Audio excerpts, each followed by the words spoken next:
Tuwid na tuwid ang tayo ni Rolen habang kaharap niya ang major na si Teves. Diretso lamang ang kanyang tingin kahit na nagkakaroon siya ng kakaunting kaba sa kanyang dibdib. Yun ang unang pagkakataon na haharap siya sa isa sa mga tinitingala ng lahat sa hanay nila. Kaya naman labis-labis ang kanyang pag-aalala na baka may magawa na naman siyang hindi magugustuhan ng iba. Madalas kasing pumapalpak ang binata dahil na rin sa pagiging kabado nito. At ang pagsusundalo naman ay hindi niya talaga gusto. Napilitan lamang siyang maging sundalo dahil halos lahat ng lalaki sa kanilang pamilya ay nagsisilbi sa bayan. Kung hindi sundalo, pulis naman. Private First Class Roland Teves, sir! Reporting for duty! First of all, congratulations. This is your first day. Inaasahan ko na magiging epektibong baguhan ka. Babantayan kita. Sir, yes, sir! You may go now. Sir, yes, sir! Nauna na siyang lumabas ng silid ni Major Teves. Nang lumabas na rin ang iba pang naroroon ay saka siya bumalik. Sinarado niya ang pinto at agad na lumapit sa matanda. Inabutan agad siya ng sigarilyo at parabang hindi mga sundalo kung kumilos. Ang hirap magpaka-professional sa harapan mo, Lo. Pakiramdam ko, anumang oras matatawa ako eh. Buti nga kinakaya mong hindi matawa. Kasi ako, hirap na hirap din ako. Para kang matinong tao eh. Matinong tao naman ako, Lo. Kung makapagsalita ka naman, parang wala akong ginawa kundi maging sakit ng ulo ah. Bakit hindi ba? Hindi ka nga sana makakapagtapos at makakapagsimula sa serbisyo kung hindi lang ako nakiusap eh. Bagsak ang 2 training mo. Yung written exam mo rin nung nakaraan, ang bababa. Sa batch ninyo ikaw lang dapat ang hindi makakatapos. Nakakaya. Buti na lang mabait ang kumpare ko. Nagawa namin ng paraan. Pasensya na talaga, Lo. Ginawa ko naman kasi yung best ko eh. Pero ganun pa rin talaga eh. Kung hindi mo talaga gusto, hindi naman kita pinipilit. Ikaw lang naman ang nagpe-pressure sa sarili mo na maging sundalo. Alam mo, hindi naman porke maraming sundalo o pulis sa pamilya natin dapat pati ikaw rin. Ayoko po kasi maging kahihiyan sa angka natin. Isa pa, ako lang naman kasi ang anak na lalaki ng mga magulang ko. Alam ko na ito rin naman ang gusto nila. Alam mo, sa buhay, hindi gusto ng iba ang dapat masunod. Dapat ang gusto mo. Alam mo kung bakit? Darating ang araw na ikaw rin naman ang magsisisi na hindi mo pinili kung ano mga mas magpapasaya sa'yo. At mapagtatanto mo lang yon kapag huli na. Kapag wala ka ng oras para sa sarili mong pangarap. Ikaw, Lo, gusto mo ba talaga tong pagiging sundalo? Sa totoo lang, nung una, hindi. Ayaw na ayaw ko sa baril. Ang gusto ko kasi talaga maging pintor. Ang kaso, ito gusto ng tatay ko. Kaya ito ang kinuha ko. Pasalamat na lang din ako kasi kahit na papaano nagustuhan ko itong pagsusundalo. Kaya unti-unti ko na rin minahal. Siguro, matututunan ko ring mahalin tong pagiging sundalo ko, Lo. Roland, nakakapagod pag-aralan ng pagmamahal. Sa buhay ng tao, yan lang ang hindi mo pwedeng ituro at matutunan ng sapilitan. Mauubos ka kapag pinilit mong mahalin ng isang bagay o kahit pa tao pa yan. Kaya kung ano ang sa tingin mo magpapasaya sa'yo, yun palagi ang pipiliin mo. Always prioritize your happiness. Malupit ang mundo. Mismong katiting na kasiyahan kailangan mo pang ipaglaban. Kaya kung may oportunidad, huwag mong palalagpasin.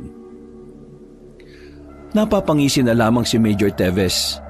Matapos nitong patayin ng sigarilyo sa ashtray, nauna na rin itong lumabas sa opisina.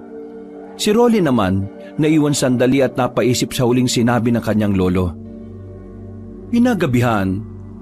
Uy, insan, lalim ng iniisip mo ah. Uy, Francis, kanina ka pa ba dyan? Mga 1 minuto siguro. Pinagmamasdan kita eh. O ano, kumusta unang araw?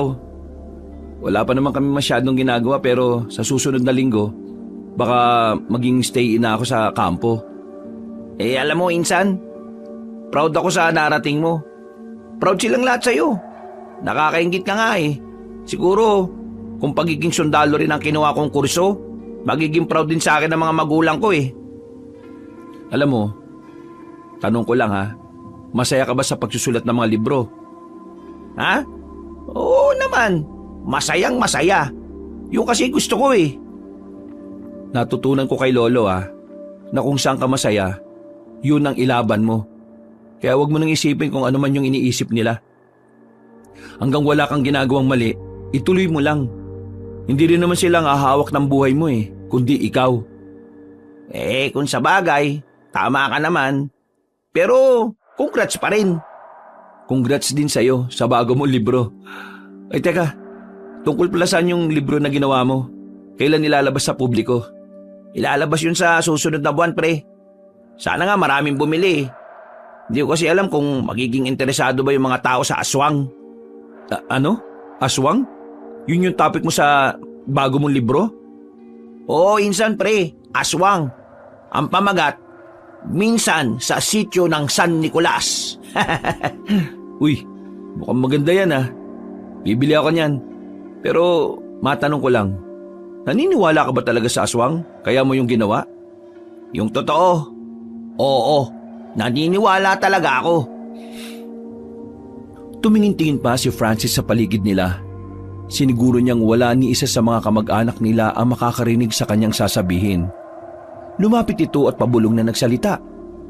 Hindi ko alam kung maniniwala ka pero bago namatay si Tio Bending nung nakaraang taon, nakwento niya sa akin. Yung mga ninuno daw natin, pumapatay ng aswang nung panahon ng Kastila.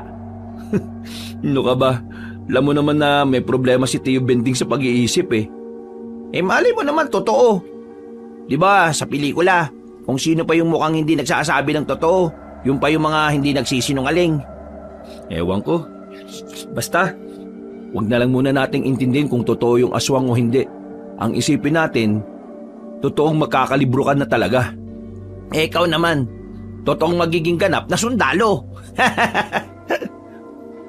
Nag-apir pa ang dalawa ng mga sandaling yon. Matapos ang kanilang pag-uusap, ay pumasok na lang din si Roland sa loob ng kanilang bahay at saka natulog.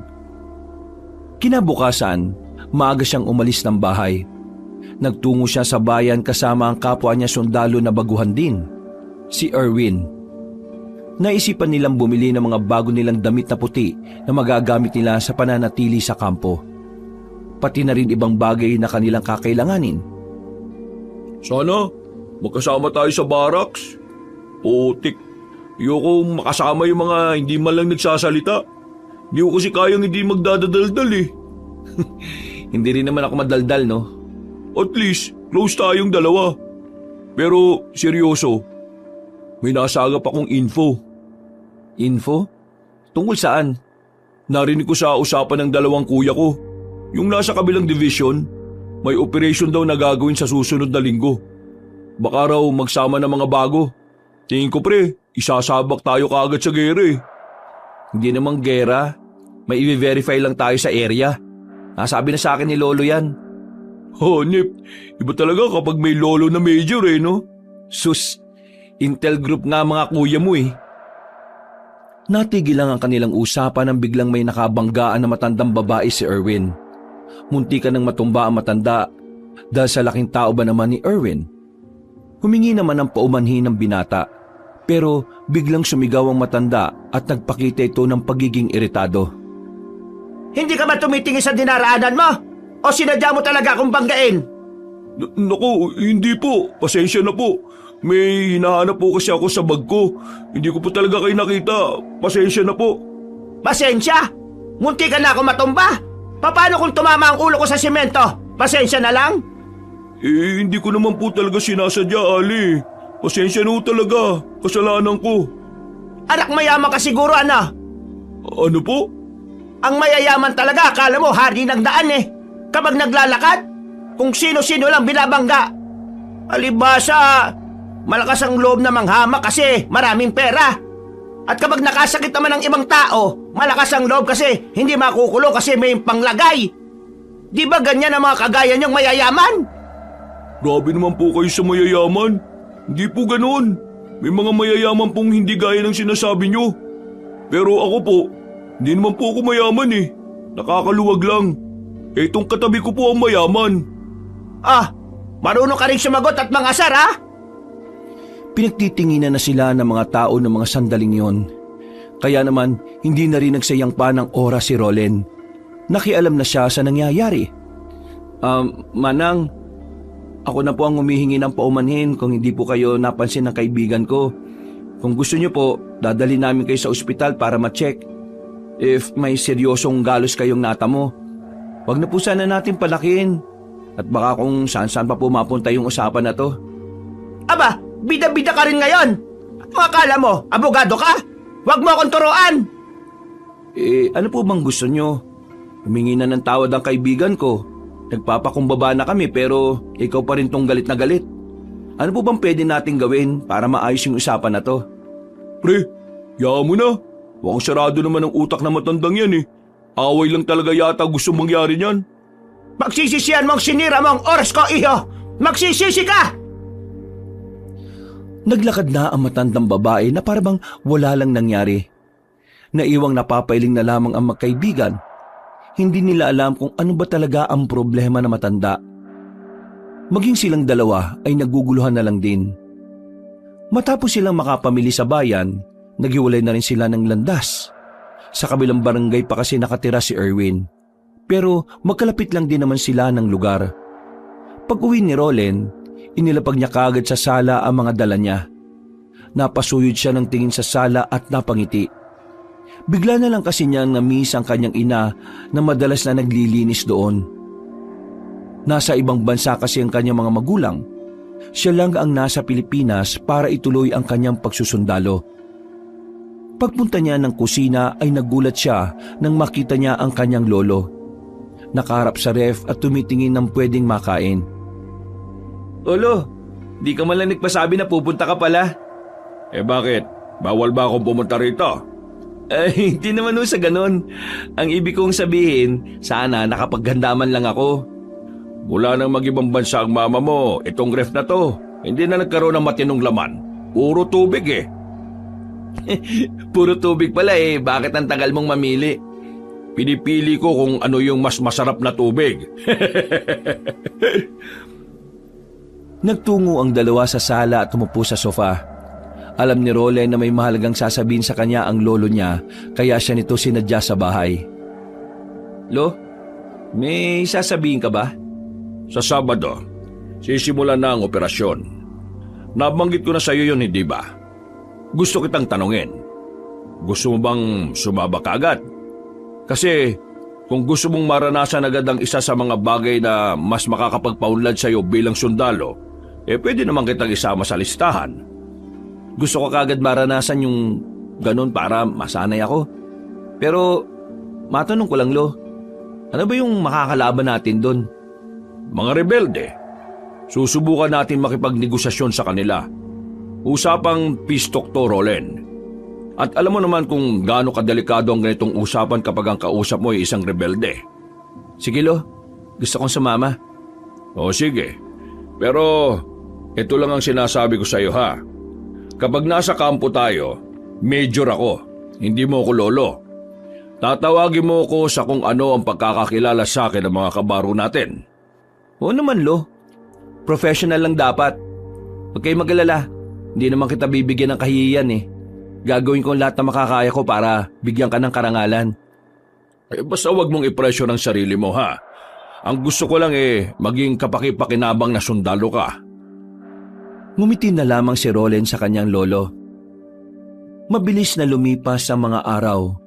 Naganda na rin si Rolen para sa pinakaseryosong araw niya sa serbisyo. Itong araw na kung saan kailangan niyang maging epektibong sundalo para sa kanilang operasyon.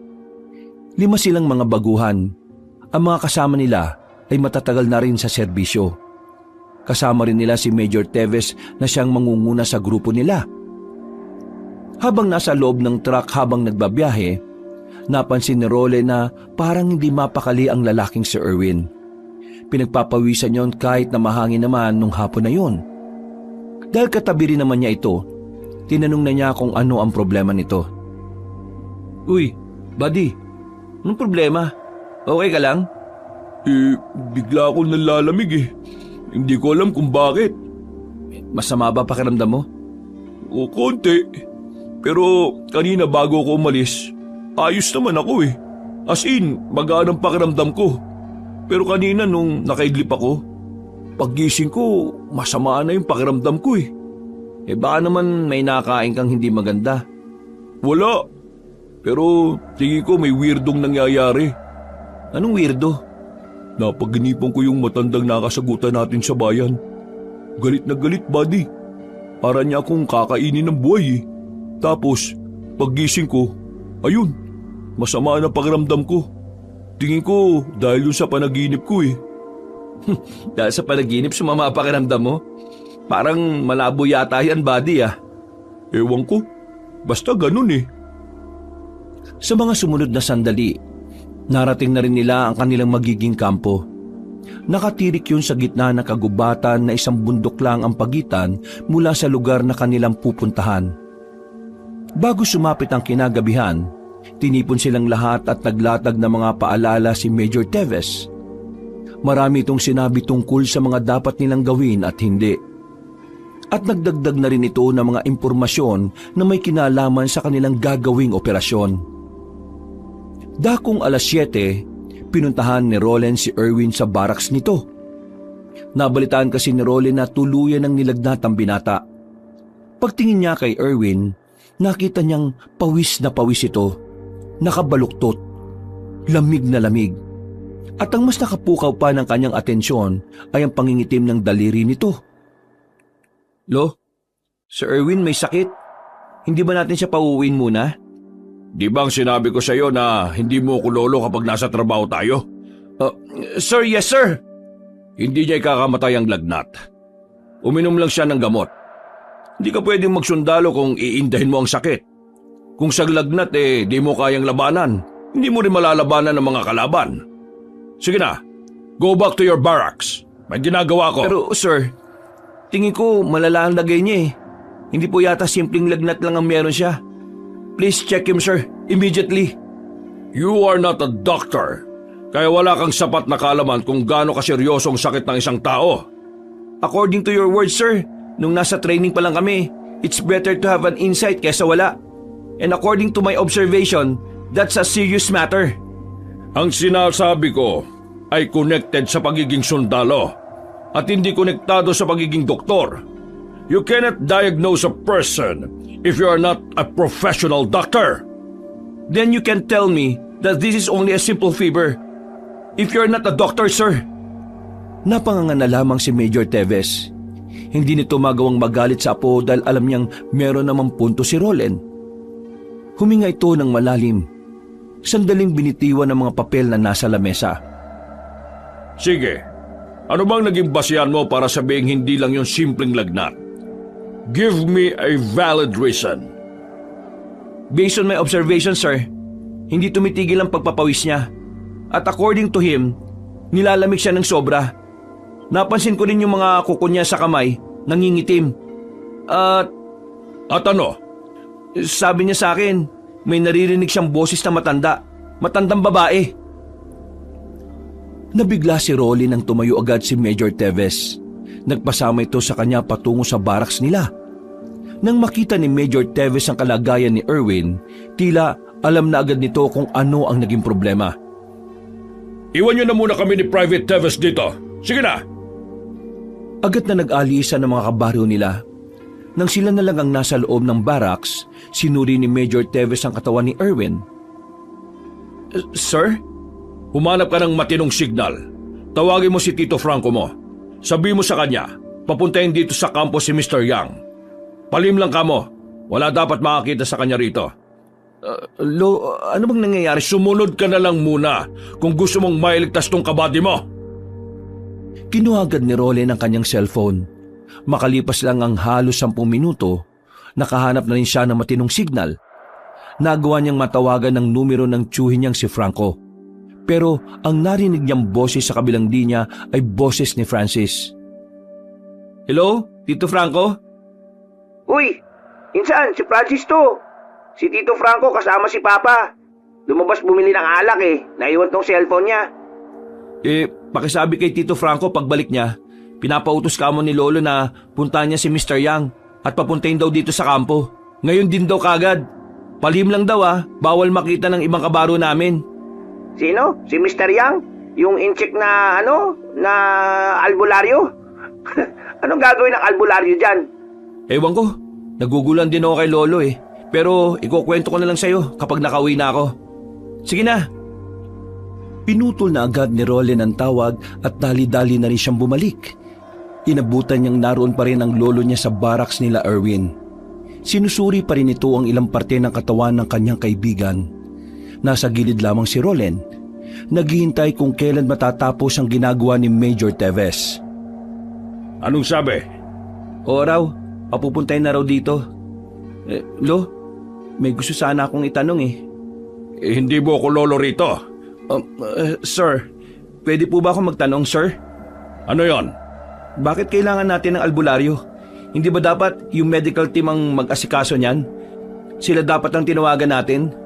Hindi magagamot ng mediko kahit na anong gamot mula sa ospital ang kalagayan ni Erwin.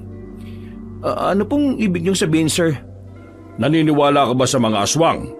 Kung hindi ka naniniwala, wala akong oras para ipaliwanag sa'yo.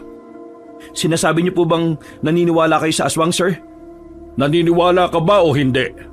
Hindi ko masasabing hindi, pero interesado po ako malaman ng tungkol sa mga kagaya nila.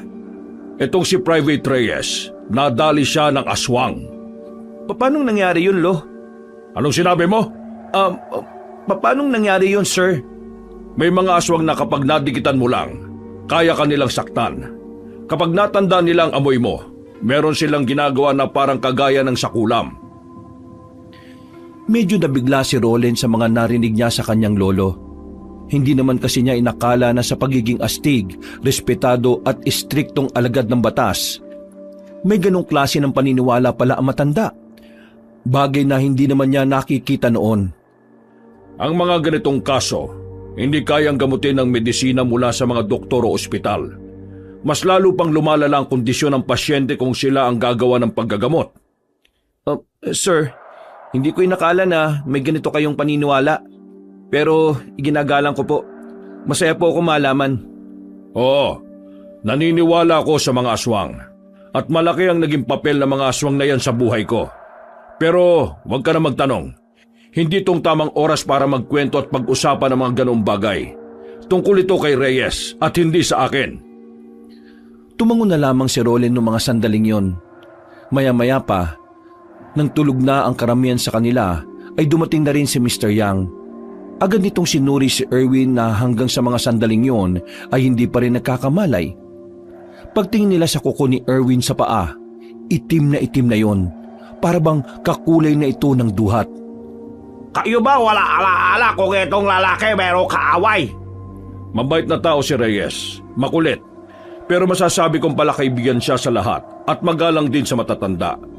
Wala akong maalala na nagkaroon kami ng problema dahil sa kanya. Kasi nakikita ko ang dahilan. Bakit siya nagkaganyan? Kasi may isa aswang galit sa kanya.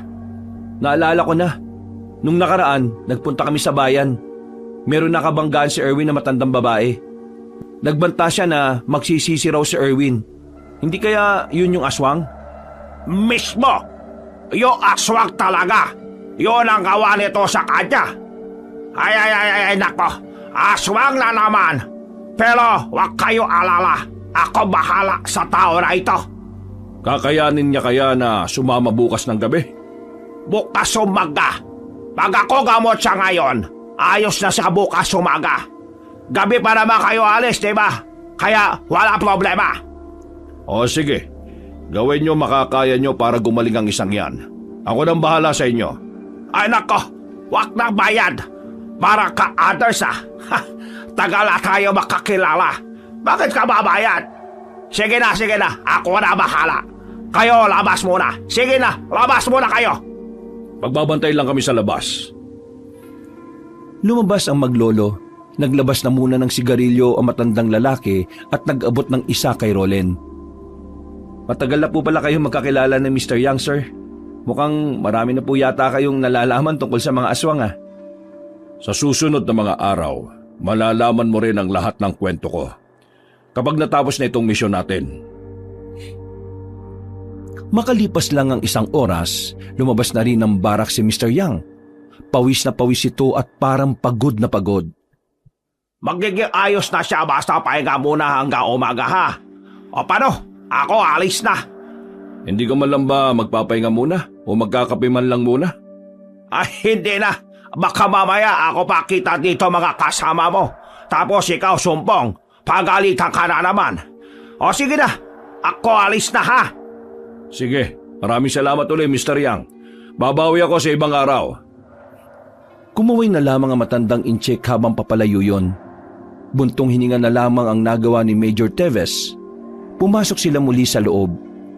Nawala na ang pangingitim ng kuko ni Erwin. Hindi na rin yung pinagpapawisan. Normal na rin ang init ng katawan. Walang nakakalam ng tungkol dito. Magagalit sa akin yung mas mataas. Hindi kasi sila naniniwala sa pinaniniwalaan ko. Sige na, bumalik ka na sa barracks mo. Lo, pangako nyo, ikukwento nyo sa akin lahat ng tungkol sa mga aswang ha. Hindi na nagsalita pa si Major Teves. Si Roland naman ay nagpahinga na lang din. Kinabukasan ng umaga, dali-daling pinuntahan ni Roland ang kanyang kaibigan na si Erwin. May malay na si Erwin at magaan na rin ang pakiramdam. Lihim niya itong kinausap at sinabi ang mga nalaman niya mula sa albularyong inchik. Totoo? Aswang ang dahilan kung bakit ako nagkasakit? Oo, yun ang sabi ng albularyong kakilala ni Lolo. Nasabi ko na nga ba may kakaiba sa matandang yun eh. Wisit yun ah. Pero, kumusta ka naman ngayon? Wala ka na bang naririnig na akong ano? Wala naman na. Nasa maayos na kalagayan na ako ngayon. Sadyang hindi ko lang inakala na magiging ganon, buddy. Wala naman akong kasalanan sa kanya, di ba? Ewan natin. Baka ganun talaga ang mga aswang. Ako nga, kagabi lang ako naniwala talaga eh. Huwag kang maingay kasi mismong si Lolo naniniwala rin. Kaya nga eh. Di ko rin talaga inakala na si Major may alam din sa mga aswang-aswang na yan. Pero maraming salamat talaga. Ngayon okay na ako. Buti gumaling na ako kaagad. Gustong-gusto ko pa naman sumama mamayang gabi. Naging mabilis ang paglipas ng oras nung araw na yon. Sumapit na rin ang kinagabihan. Nasa harapan na si Major Teves para kausapin silang lahat. Sa mga oras na ito, nakakaramdam na rin ng kaba si Roland. Kaba na may halong kaligayahan. Pero dinadasal-dasal niya rin na sana ay maging maayos ang lahat. Ngayong gabi, pupunta tayo sa hinihinalang kuta ng mga rebelde. Susubukan natin silang kausapin tungkol sa kapayapaan. Hanggat wala silang ginagawang makakapahamak sa atin, hindi tayo magpapakawala ng bala. Hanggat maaari lang ay prioridad natin ang kasunduan. Iiwas tayo sa karahasan. Ngunit kung sakaling kailangan na nating ipagtanggol ang mga sarili natin, huwag tayo magdadalawang isip na protektahan ang isa't isa. Sir, just want to ask a question, sir. Hindi to recitation, Private Teves. Pero sige, anong itatanong mo? Sir, bakit kailangan gabi tayo makipag-usap sa kanila? Dahil nakatanggap ako ng impormasyon kahapon na tuwing gabi lamang naroon ang kanilang commander. Siya ang pakay natin makausap. Wala ka na ba ibang tanong? Sir, wala na sir. Agad na rin silang lumarga matapos ng kanilang sandaling paglilinaw. Habang naglalakad, hindi maiwasan ni Roland na mapatingin-tingin sa paligid. Gustong-gusto na niyang itutok ang baril niya, pero may parte pa rin ang kanyang kalooban ng tila nababahala. Magkakahalong saya at kaba ang nararamdaman niya. Buddy, ayos ka lang? Oo naman, ayos lang ako. Medyo kabado nga lang. Itong unang pagkakataon natin nasasabak eh. Ako rin, kinakabahan ako. Dinadasal ko na nga sana maging maayos lang yung maging usapan. Nagdaan ng halos 1.5 oras, natanaw na rin nila ang kinaroroonan ng mga rebelde. Maliwanag doon, parang isang barangay.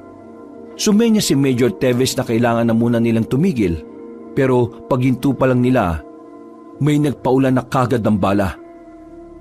Natatarantang sinunod ni Roland at Erwin ang sinabi ng Major.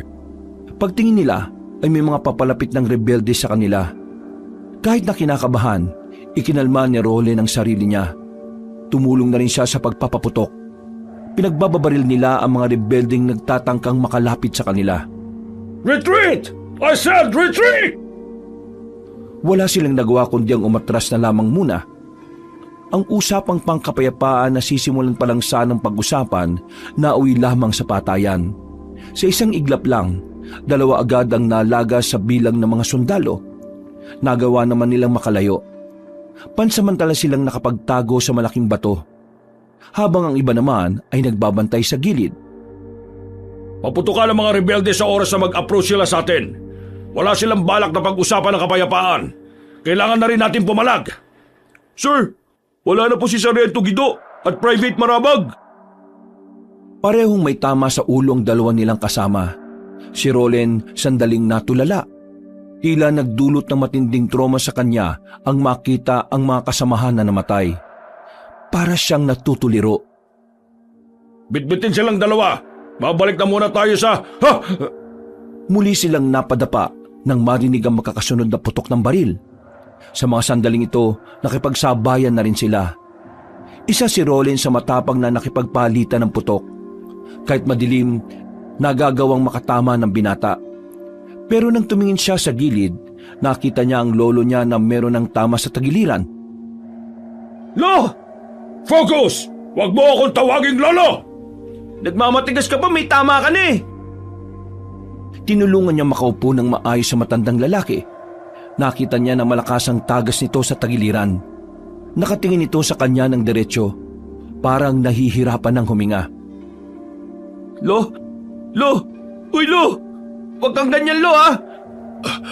Sa bahay ko, sa basement. Kunin mo yung baol. Buksan mo. Susi sa kwarto ko. Lo, ano bang sinasabi mo? Lumabang ka dyan! Saka lamang napagtanto ni Role na hindi lang pala tagiliran ng tama ni Major Teves. Tinamaan din pala yon sa gilid ng dibdib. Kaya wala pang ilang minuto, tuluyan na ngang binawian ng buhay ang tinuturing nilang leader. Wala silang magawa ng mga oras na yon kundi ang umatras. Kapag tumagal pa sila roon, ay maaari silang mapalibutan at maubos. Buong pagsisikap nilang binuhat ang mga kasama nilang sugatan at namatay. Sa awa ng Diyos, nagawa nilang makaalis sa lugar na yon. Nakabalik sila ng kampo. 5 ang nalaga sa kanila kabilang si Major Teves. Agad naman itong nakarating sa mas nakatataas sa kanila. Mabilis ang mga pangyayari. Parang nung gabi lang ay kausap pa ni Role ng kanyang lolo. Pero sa mga sandaling ito, nasa harapan na siya ng burol nito. Hindi siya makapaniwala na sa isang iglap lang, mawawala ang kanyang hinahangaang sundalo. Insan, ako naman na magbabantay.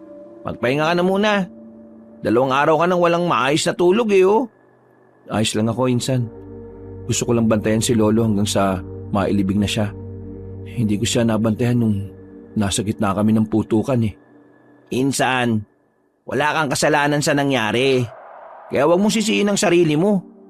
Tsak na malulungkot din si Lolo niyan kapag ganyan ka. Maraming salamat Pero dito lang ako. O sige, sasamahan na lang kita. Umupo si Francis sa tabi nito. Maya-maya lang, dumating ang albularyong si Mr. Yang. Lumapit ito sa kabaong.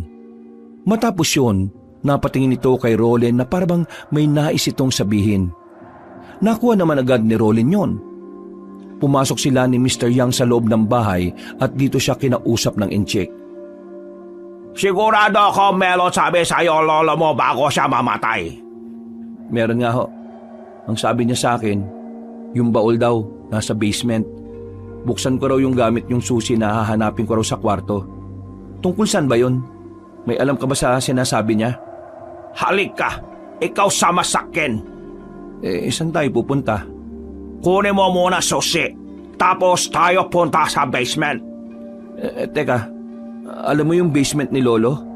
Ako nga po, apo niya hindi ko alam yun Halik ka na, ako kwento sa'yo lahat dapat mo malaman. Sinunod na lamang ni Role ng sinabi ng matandang inchik. Noong mga sandaling yon ay nahihiwagaan na talaga si Rolen. Sabik na sabik siya, kaya nang mahanap nila ang susi, Agad din naman silang nagtungo sa basement. Ang lagusan ng basement na yon ay nasa loob ng bodega. Hindi rin siya makapaniwala na meron palang sikretong lugar doon. Pagbaba nila, pinindot ni Mr. Yang ang switch ng ilaw. Base sa nakikita ni Roland sa galaw ng matandang inchik, parang ilang beses na rin pumupunta roon si Mr. Yang. Ito lugar para sa mga tao na pumapatay ng aswang. Dito kami lagi-lagi usap no araw. Dati dito nabubuo aming mga plano. Teka, ano ba talaga kayo? Yung lolo, siya aming leader nung siya binata pa. Kami lagi paslang aswang. Lolo mo, Berdugo. Sobra husay sa pagtugis mga nilalang. Si Lolo talaga? Si Major Teves? Oo, siya nga. Bago siya sundaro, siya muna babangis manunugis. Pero namapas lang namin iba aswang, siya tigil na. Siya pasok ami. Kasi yun sabi kanya ama. Kaya mula noon, iwanan ni lolo mo samahan. Pati iba namin kasama, aalis na rin. Iba punta, iba bansa. Iba naman buos na pamilya. Akala namin mga aswang di na babalik eh. Akala namin lahat aswang pas lang namin. Pero di pala. Meron pa pala tila. Kaya ngayon, ako di ko alam ano gawin. Wala na samahan. Wala na rin lolo mo. Wala na lalaban sa aswang. Ay nako, nakakawindang tong mga nalalaman ko. Buong buhay ko na malapit ako kay Lolo.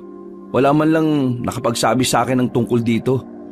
Pero ano bang laman ng baul na yan? Ikaw bukas. Dali, ikaw bukas lang. Agad na binuksan ni Roland ang baul gamit ang susing kinakalawang na. Nang mabuksan na niya, nakita niyang isang baril na kung tawagin ay senyorita. Isa't kalahating dangkal ang haba nito. Yang baril na yan, yan gamit lolo mo nung laban siya sa aswang. Sobrang galing lolo mo dati pag gaya ang gamit niya. Alam mo bakit? Bakit to? Hindi yung pangkalaliwang baril. Yan ay meron nakadikit na mutya ng pangil ng kidlat. Mutya ng ano? Ng alin? Mutya ng pangil ng kidlat. Teka. Ang gulo. Yung kidlat, may pangil, at yun ang mutya. Paano naman magkakaroon ng pangil yung kidlat? Tignan mo maigi yung baril. Dinampot ni Roland ang baril. Pagtingin niya sa hawakan nito ay merong nakadikit na tila pangil ng isang hayop. Kulay puti at matulis. Oh, ano to? Ang baril na yan, nakidlatan yung dulo kidlat. Yun ang tawag namin sa pangil. Kasi ang kidlat minsan pagtama sa metal, may naiwan na ganyan na hugis pangil. Yung dulo pala. Dulo pala ito ng kidlat na tumama sa metal na tumigas. Akala ko naman may pangil yung kidlat eh. Akala ko literal talaga na pangil. Yung pala nagkorting pangil lang. Kawak namin sa ganyan, pangil na kidlat. At ang pangil na ganyan, siya tuling namin mutya. Isa mutya na makapangyarihan pagdating sa pag-asinta. Ano nang gagawin ko dito? At bakit pinabuksan sa akin ni Lolo to? Isa lang ibig sabihin, ikaw susunod yapak na yung lolo. Ha? Bakit ako? Malahil ikaw taglay tunay na katapangan na gaya ng kanya katapangan. Hindi. Hindi ko alam kung magagawa ko yan. Baguang sundalo lang ako, tapos ngayon lalaban naman ako sa mga aswang. Hindi ko alam gawin yan. Roland, tingin ikaw sa akin. Tingin mo, ikaw pabayaan ko? Hindi. Bago mawala lolo mo, kami usap-usap. Na sakali mawala siya, ako bahala sa'yo gabay. Matagal kami kaibigan lolo mo. Marami ako alam sa kanya. Kaya alam ko rin na ikaw kanya pili pala sunod ng yapak niya at ng inyo ni Nono. Huminga ng malalim si Roland. Naguguluhan siya sa mga nangyayari. Sabay-sabay na ang mga iniisip niya. Hindi na muna pinansin ni Roland ang mga nalaman niya. Itinoon na lang muna ni Roland ang atensyon niya sa burol ng kanyang lolo. Makalipas ang ilang araw, Nailibing na rin si Major Teves. Maraming nakipaglibing, marami ang nalungkot. Pero si Rolen, balak niyang balikan ang mga rebeldeng pumaslang sa lolo niya at sa kanyang mga kasamahan. Kaya kinabukasan pa lang, muli siyang sumama pabalik sa kampo. Iba na ang namumuno sa kanila at mas marami na sila kumpara nung una. Buddy, ayos ka lang ba? Dapat kasi nag-leave ka muna eh. Hindi pa kondisyon ng utak mo eh. Kasi simula ako pa lang sa serbisyo, leave ka agad. Ayoko madungisan ng pangalan ni Lolo. Bibigyan ko ng hustisya ang kamatayan nila. Eh, ikaw ang bahala. Basta, focus ka lang ha. Hindi nagtagal, nakarating na rin sila sa kuta ng mga rebelde. Pero malayo pa lang, nagtataka na sila. Napansin kasi nila na parang tahimik ang lugar. Wala silang naririnig na mga nagtatawanan at nang-iinuman. Nang subukan nilang lumapit, nagimbal sila sa kanilang nakita. Patay na ang mga rebelde. Nakahandusay ang lahat ng yon. Kabilang na rin ang pinuno ng mga ito. Nakita nilang lasog-lasog ang katawan ng mga rebelde at wakwak pa ang mga tiyan. Sa mga sandaling ito, tila nagkaroon na ng ideya ang binatang si Rolen sa kanyang mga nakikita. Alam niya na maaaring ang mga yon ay pinaslang ng mga aswang. Sinuyod nila ang area. Mga ilang sandali lamang, nanlaki ang mga mata ng mga sundalo nang makita nila ang mga aswang na nasa taas ng mga puno. Agad na lumusob ang mga yon. Pinagbababaril nila pero sadyang mabibilis at maliliksi. Wala silang matamaan kahit na natatapatan pa nila ng dalang ilaw. Sa halip na sila ang makapatay ng aswang, sila pa ang nababawasan. Habang nangyayari ang lahat ng ito, dito na napagtanto ni Rolly na talagang hindi kakayanin ng normal na tao ang mga aswang. Mapanganib ang mga yon. Peligroso at delikadong kalabanin ito ng mga gaya nila. Kahit mga armado sila, wala silang binatbat sa bilis at diskarte ng mga aswang. Kaya noong mga sandaling yon, napilitan silang lahat na umatras. Kahit kasi anong gawin nila ay hindi pa rin sila makatama. Dali-dali silang tumakbo pabalik. Nang makabalik sila sa kampo, marami ang nalaga sa kanila. Halos kalahati. Natuliro ang mga kabaro nila. Kahit ang mga veterano nagulat din. Yun ang unang beses na meron silang nakaengkwentrong mga aswang. Ang insidenteng yon ay kumalat sa kampo nila sa bayan ilang araw lang ang nakalipas. Nagalit ang mga nakatataas at dahil dito tinanggal sila sa operasyon. Pinalitan sila ng mga bago. At ang isinumbong nila na tungkol sa aswang, kagaya ng inaasahan, hindi pinaniwalaan. Visit talaga. Ayaw nilang maniwala sa amin. Pati si Sargento, sinuspindi nila. Sinabihan pa nilang gumagawa ng kwento. Totoo naman talaga may aswang eh. Banas na banas si Rolly nang makauwi na siya galing ng kampo. Kausap niya ang kanyang pinsan na si Francis. Magkarap sila sa lamesa habang nagmimerienda. Di ba sabi ko naman sa'yo, totoo mga aswang? Totoo rin ang mga balibalitang ang angka natin dati ay mga birador ng mga aswang.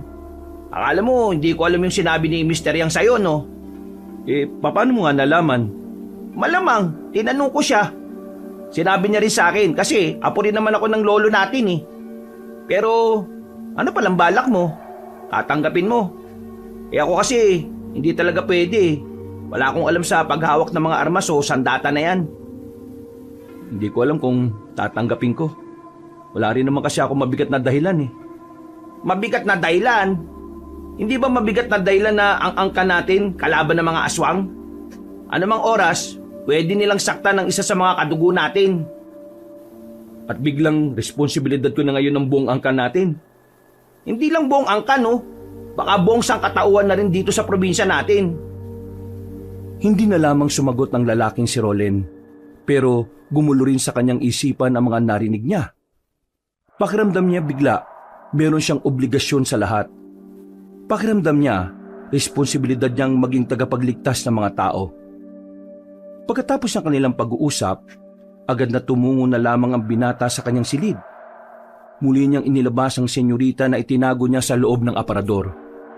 Walang kalam-alam si Mr. Yang na kinuha na niya ulit yon. Wala namang bala to eh. Anong silbi ng baril na to? Tiningnan niya yon ng maigi. Laking gulat niya nang bigla na lamang kumislap ang dulo nito. Nakaramdam din siya ng bahagyang init kaya nabitiwan niya yun. Nanlalaki ang kanyang mga mata. Nagtataka siya kung ano ang nangyari. Nung unay sinampal niya pa ang sarili niya sa pag-aakalang baka nananaginip lang siya. Kumuha siya ng basahan at muling ibinalik ang baril sa aparador. Agad naman niyang pinakontak kay Francis sa matandang albularyo. Kaya kinabukasan ng umaga, muling nakipagkita sa kanya si Mr. Yang. Nasa basement na naman sila ng kanyang lolo. Ano ba meron? Bakit ako patawag mo? Meron ako pasyente mamaya hapon eh. May gusto lang kasi ako malaman tungkol sa senyorita na baril. Ha? Akala ko ayaw mo. Bakit ikaw interesado ngayon? Kinuha ko yung baril. Kinuha mo? Ginamit mo? Hindi. Itinago ko lang sa aparador. Ano tanong mo? Gusto ko lang malaman kung ano ba talaga meron doon. Nung hawakan ko siya kanina nakaramdam ako ng kakaiba. Medyo mainit. Tapos biglang kumislap yung dulo ng baril na yon. Sabihin mo nga sa akin, ano ba talaga meron sa baril na yon? Hindi ka kasi kinig sa akin eh.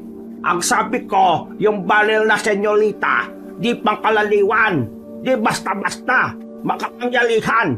Kaya niya patay aswang kahit wala bala. Teka. Baril na walang bala? Aba, mukhang maganda yatang may sulat yan ah. Kaya makapas lang ng aswang kahit na walang bala? Anong gagawin mo sa baril na yon? Ipambabato? Sa oras hawakan mo baril, senyorita. Kung ikaw ang kikilalanin kanya bago amo, magkakalon siya kay makapangyarihan. Sa loob baril, may mabububulitas na dulot na kapangyarihan. Yun ang makakapas lang sa aswang.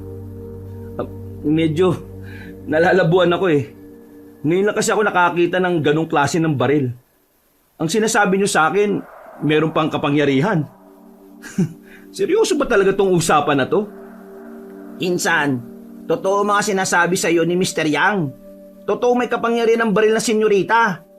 Dahil sa mutya ng pangil ng kidlat. Hindi mo lang talaga alam na ang angka natin may kakaibang itinatago.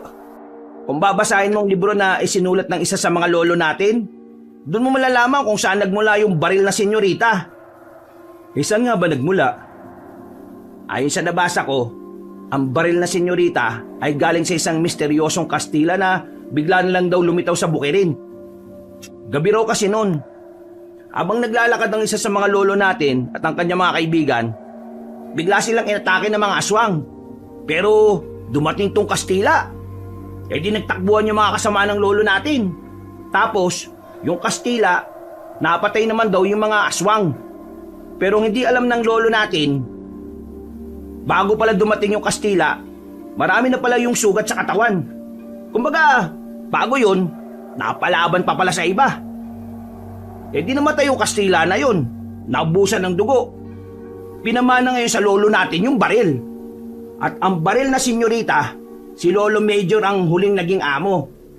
At kung sakaling papayag ka na ikaw ang humawak nun, ikaw na ang bagong tagapangalaga ng baril. Napatango si Mr. Yang sa sinabi ni Francis. Napapaisip lang din naman si Roland noong mga oras na yun. Parang habang tumatagal kasi, ay nagkakaroon na rin siya ng interes sa mga bagay na may kinalaman sa mga aswang. Natapos ang usapan nilang yon, mas lalo na namang nagulo ang utak ng binata. Gabi na nang maisipan ni Roland na dalawin ang kanyang lolo sa puntod nito. Malapit lang din naman kasi sa kanila ang sementeryo. Kahit 10:00 na, ay wala siyang pakialam sa paligid. Dala niya ang baril na senyorita na nakalagay lamang sa maliit na bag. Umupo siya sa harapan ng puntod ni Major Teves. Lo, daya mo naman kasi. Naon nakakagad na mawala. Hindi mo man lang naipaliwanag sa akin na maayos ang lahat. Lo, bigyan mo naman ako ng sign. Bigyan mo ako ng senyales kung tutuloy pa ba ako sa army o kung papatulan ko na ba yung sinasabi ni Mr. Yang. O sige, ganito na lang. Kapag humangin ng malakas, ibig sabihin, gusto mo akong tumuloy sa army. Pero kapag may nagpakitang aswang ngayon, ibig sabihin, susunod ako sa yapak mo. Ano? Deal? Nawala ang ngiti ni Roland nang mapagtantong para siyang siraulo na kinakausap ang harapan ng puntod ng kanyang lolo. Pero wala pang ilang minuto, naramdaman na lamang niya na meron ng kumakaluskos sa paligid. Napalingon siya sa mga puno sa hindi naman kalayuan.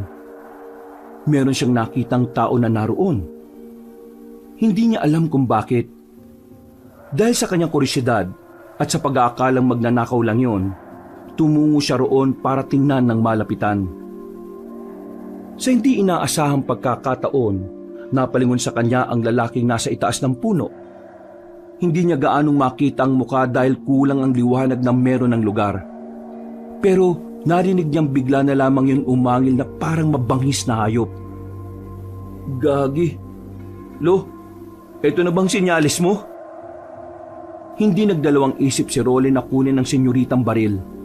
Tinutukan niya ang aswang.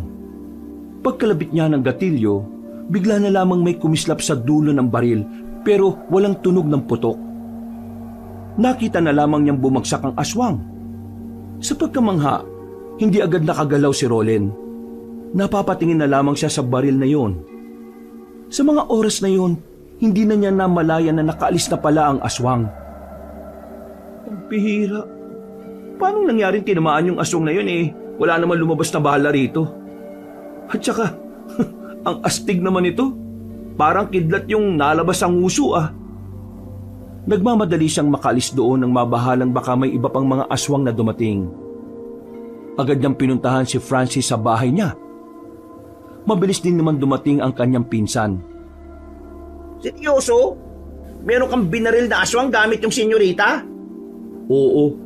Hindi din nga ako makapaniwala na magagawa ko yun eh. Bigla ko na lang naisip na magtiwala sa baril na yun. Kahit na alam kong wala naman talagang bala.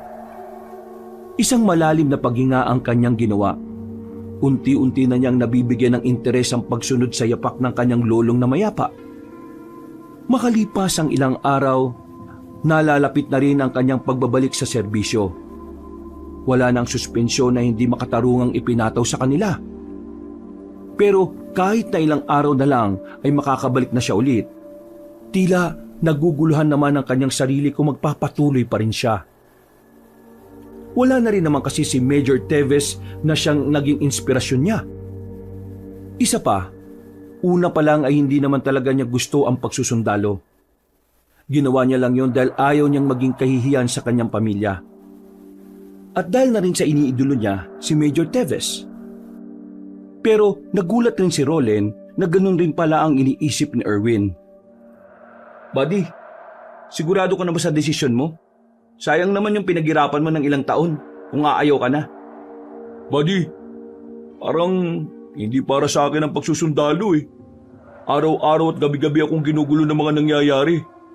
Para akong nababaliw. Isa pa, saka ko lang napagtanto na ayaw ko pang mamatay. Tsaka, ayaw ko naman talaga nito una pa lang eh. Teka. Akala ko ba gusto mong magsundalo? Ang gulo mo naman. Hindi. Napagtanto ko lang kasi ngayon na hindi pala talaga ako rito masaya. Mas gusto ko palang trabahong ligtas. Yung trabahong siguradong may bukas para sa akin. Dito kasi hindi ko alam eh. Parang palagi na lang nasa delikado buhay natin. Tapos yung nakaraan pa, mga aswang. Yung pa'y nakalaban natin. Tingnan mo naman pre ha. Sinong hindi mabubuang? Pinatay ang mga kasama natin nung unang beses. Tapos, sa pangalawang beses natin punta sa kampo ng mga rebelde, mga aswang naman ang pumatay sa mga kasama natin. Napapailing na lamang ang lalaking si Erwin. Naiintindihan naman ni Roland ang nararamdaman ng kanyang kabady. Dahil sa totoo lang, halos pareho lang din naman kasi sila ng pinagdaraanan. Dahil sa mga sinabi sa kanya ni Erwin, naisipan niyang ituloy na rin talaga ang pag-alis sa serbisyo. Kaya nung hapon din na yon, kasabay niyang nagtungo sa opisina si Erwin. Pinayagan naman silang makapag-resign dahil na rin sa isyo sa mentalidad ng dalawa. Labis kasi talagang nagdulot ng trauma ang mga nangyari sa kagubatan. Nung gabing yon, Malas yata natin ngayon, pre.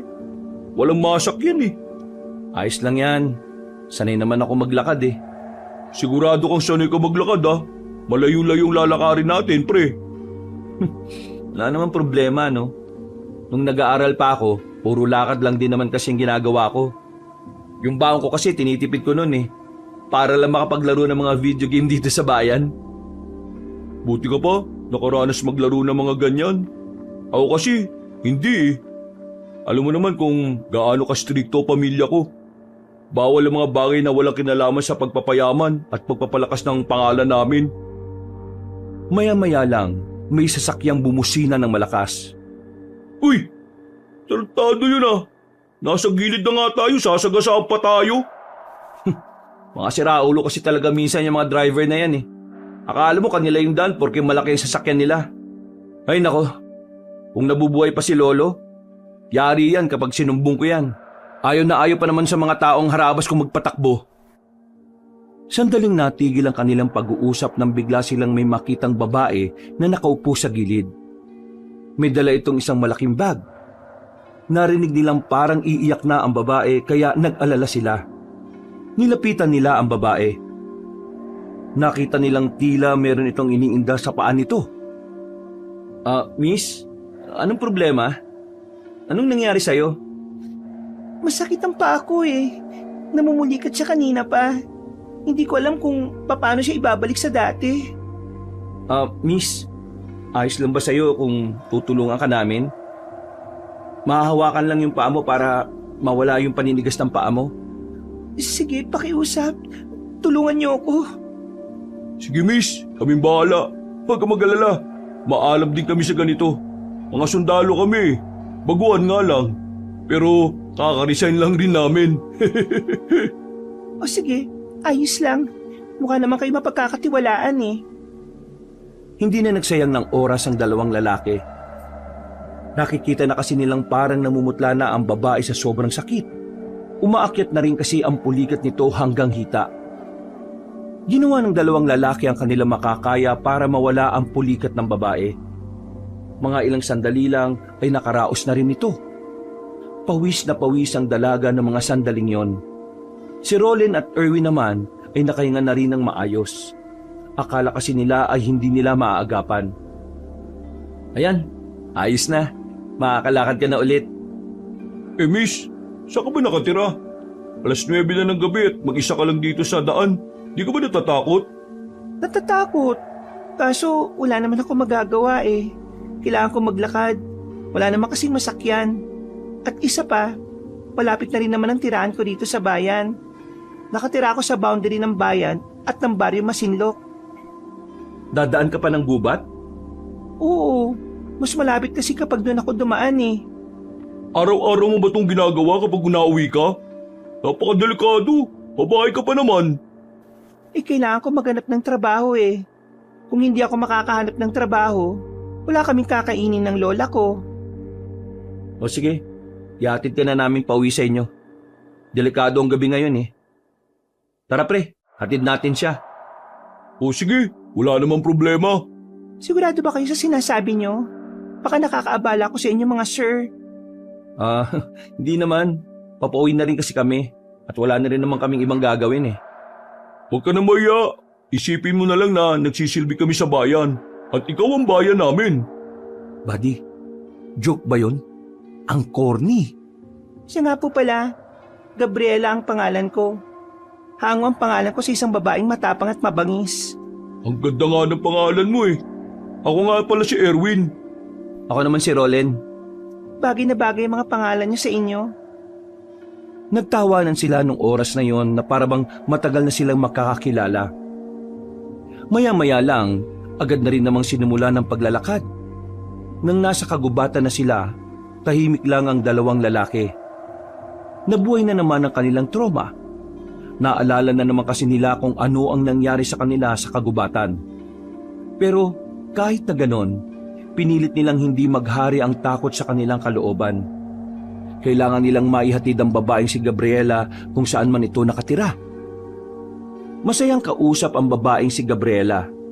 Dahilan para kahit papaano ay mabawasan ang pangamba nila. Pakiramdam talaga ng dalawang binata ay matagal na nilang nakilala ang babaeng yon. Magaan kasi ang kalooban nila. Hindi dahil may gusto sila sa babae, hindi dahil sa maganda ito at sexy, kundi dahil pakiramdam nila ay mabuting tao ang babaeng yon. Alam mo, siguradong mabait na apo ka. Kasi kahit alam mong delikado, dumadaan ka pa rin dito para lang makahanap ng trabaho. Sa aming paghihirap kasi, wala kaming choice. Minsan nga, buhay pa namin ng kapalit pero dahil kailangan namin makasalba sa isang araw, sumusugal kami. Naintindihan ka namin. Kaya nga pakiramdam namin, proud na proud sa'yo lola mo eh. Kami na lang ng lola ko magkasama sa buhay. Kaya ayun, lahat ginagawa ko para sa kanya. Sandaling nanahimik ang tatlo. Hindi kalaunan, nakarating na rin sila sa isang bahay na yari na rin sa semento. Pero wala itong ikalawang palapag. Mahabang bahay lang yon. Bahay ito ng dating kakilala ni Lola. Naipamana lang sa amin ang pumanaw na siya. Halika kayo, pumasok kayo. Ipapakilala ko kayo sa lola ko. Malawak ang bakuran ng bahay. Walang supply ng kuryente pero maliwanag dahil malakas ang mga lampara. Nakakatinginan ng dalawang lalaki. Ang akala kasi nila ay may ibang kapitbahay sila Gabriela. Pero wala. Nasa parte pa rin sila ng kagubatan. At wala silang ibang makitang naroon kundi ang mga nagtataasang mga puno. Lola, nandito na po ako. Ay, siya nga po pala. Kasama ko nga pala sila Erwin at Rolen. Mababait po silang tao. Tinulungan po nila ako nung mamulikat ang paa ko. Tapos, hinatid po nila ako dito para makarating ako ng ligtas. Magandang gabi po sa inyo. Hello po! Nakahiga lang ang matanda sa papag. Nakaharap ito sa dingding. Hindi humaharap sa kanila. Nagkibit-balikat na lamang ang dalawang lalaki. Pasensya na kayo ah. Mainitin talaga ang ulo ni Lola eh. Alam niyo naman, tumatanda na. Tulog yata lola mo eh. Nakakabala yata kami. Hindi, gising pa yan. Sadyang hindi niya lang kayang humarap sa mga tao. Mahiyain siya eh. Pero kapag ganyan siya, inis yan kasi anong oras na naman ako umuwi. La, dito lang kami sa bakuran ha. Tawagin mo lang ako kapag may kailangan ka. Tumungo sila sa bakuran. Tumambay na muna ang dalawang lalaki roon habang naghihintay sa babaeng si Gabriela. Ipagtitimpla raw kasi sila nito ng kape. Habang naghihintay, hindi maiwasan ni Erwin at Rolen na mapansin ang kanilang paligid. Hindi ko kayang tumira sa ganitong lugar. Mamamatay ako nito sa lungkot eh. Uy, naano boses mo? Baka mamaya marinig nila tayo eh. Pero, di ba sabi niya kanina, sa boundary siya ng gubat at baryo Masinlok? Eh ano to? Kaya nga eh, yun din ang napansin ko. Malayo pa rin yung baryo ng Masinlok, di ba? Parang dun pa nga yata sa kabila yun eh. Pero, mukha naman siya mabuting tao eh. Baka masyado lang tayong nag-iisip. Siguro. Natigil lang ang kanilang pag-uusap nang biglang dumating na ang babaeng si Gabriela. Dala na nito ang 2 tasa ng kape. Ngumiti pa ito sa kanila. Bago ilapag, ngiti pa lang ng babae, parang nakikiliti na sila na hindi nila maintindihan. Bigla na lang nagbago ang ibig sabihin ng ngiting yun para sa kanila. Masarap ang kaping yan, purong-puro. Pero, pasensya na kayo kung yan lang ang naibigay ko ha. Wala kasi talaga kami ngayon eh. Hindi, ayos lang naman. Isang karangalan na mapagtimplahan mo kami ng kape. Isa pa, ang sabi nila eh, masasarap daw talaga ang mga kape kapag sa mga ganitong lugar ginawa. Mismo pre. Tara, tikman na natin. Oh, may signal pala rito eh. Sagutin mo na. Baka importante yung tawag mo sa cellphone. Sandali lang ah, tumatawag si Airpot eh. Inilapag na muna ni Erwin ang kape. Habang si Rolen naman, sandali pa munang naghintay na makabalik ang kanyang kabady. Nang mapatingin siya kay Gabriela, nakangiti ito sa kanya at parabang sinasabi nito na inuminan niya ang kape. Inamoy niya ang kape. Amoy kaping barako naman. Pero merong naamoy si Roland na weirdo mula roon. Para bang may ibang aroma na nagtatago sa mabangong alingaso ng kape. Wala pang isang minuto ay bumalik na rin si Erwin. Oh, anong sabi? Hindi ko rin nakausap na maayos eh. Putol-putol ang signal. Napapailing na lamang ang lalaking si Erwin. Iinumin sana nila ang kape nang bigla na lamang nakaramdam ng kaba ang lalaking si Roland. Hindi niya alam kung bakit, pero pakiramdam niya kapag ininom nila ang kapeng yon ay may mangyayaring hindi maganda. Kaya naman sinenyesan ni Roland ang kaibigan niya. Agad naman siyang naintindihan ni Erwin. Bakit? May problema ba? Ayaw niyo ba ng kape ng tinimpla ko? Hindi. Naiihi lang ako. Nasaan pala yung banyo nyo? Banyo? Sa likod ng bahay namin. Naroon ang banyo namin. O sige, paihi na muna ako ha. Tumango lang sa kanya ang babaeng si Gabriela. Agad naman siyang nagtungo sa banyo. Pagdating niya sa likod bahay, habang umiihi siya, ay naramdaman niyang merong nakatayo sa likuran niya. Akala niya nung una ay si Erwin lang. Pero nang lumingon siya, nakita niya ang lola ni Gabriela. Nakatingin lang sa kanya ng seryoso. Pero isang bagay ang kanyang napagtanto. Nakita na niya ang mukhang yon ng matanda. Hindi siya maaaring magkamali. Ang matandang yon ay ang matandang nakasagutan nila ni Erwin sa bayan. Nang sumilay ang nakakalokong ngiti ng Ali, dito na nagsimulang mataranta ang lalaking si Roland. Lumapit sa kanyang matanda at sinubukan siyang dakmain. Pero mabuti na lamang ay nakailag siya. Hindi na siya nagsayang pa ng oras. Agad niyang binalikan ang kanyang kabady. Oh, bakit pre? Anong problema? Tara, umalis na tayo rito. Niloloko niyo lang tayo, pre. Teka, ano ba sinasabi mo? Yung matandang babae na nakasagutan mo sa bayan at yung matandang babae na aswang na naging dahilan kung bakit ka nagkasakit, yun ang lola niya. Aswang silang dalawa. Ano? Sandali, hindi ko kayo maintindihan. Huwag mo na kaming linlangin, Gabriela. Hindi ako tanga, no? Alam ko nang dinala mo lang kami dito para biktimahin. Hindi, nakakamali ka. Hindi naman kami aswang eh. Mga pangkaraniwang tao lang naman kami. Nakita ko sa likod bahay ang lola mo. Iba ang ngiti niya. May mahaba siyang kuko. Huwag ka na magsalita. Hindi na kami magtitiwala sa'yo. Dahil tsak na lahat ng sinabi mo sa amin kanina ay kasinungalingan lang. Bakit ka ba ganyan? Wala naman kami ginagawang masama ah. Bakit mo kami ginagawa ng kwento? Yang kape na yan may kakaibang amoy. May nilagay ka dyan na kapag ininom namin, mawawala kami ng malay sigurado. Gabriela, kilala ko kaibigan ko. Hindi siya gagawa lang ng basta kwento lang. Naniniwala ako sa kanya na aswang ka. Aswang kayong dalawa ng lola mo. Kung talagang aswang ako at ang lola ko, patunayan nyo. Talagang patutunayan ko na aswang kayo. Agad na may binunot ang lalaking si Roland sa kanyang maliit na bag. Inilabas niya mula roon ang senyoritang baril. Nanlaki ang mga mata ng dalagang si Gabriela. Tila nakilala nito ang baril na yon. Kinalabit ni Roland ang gatilyo. Sa pagkakataong yon ay may narinig na siyang putok mula sa baril na yon. Nakita rin ni Erwin ang malakidlat na nanggagaling sa baril. Nagawang makailag ng babae. Mabilis itong gumapang patungo sa silong ng bahay.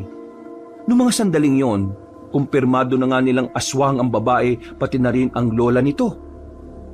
Dahil dito, nabuo ang pagnanais sa kalooban ni Roland na mapuksa ang dalawang aswang. Hindi na niya naisip kung ano ang maaaring panganib na maidulot nito sa kanya.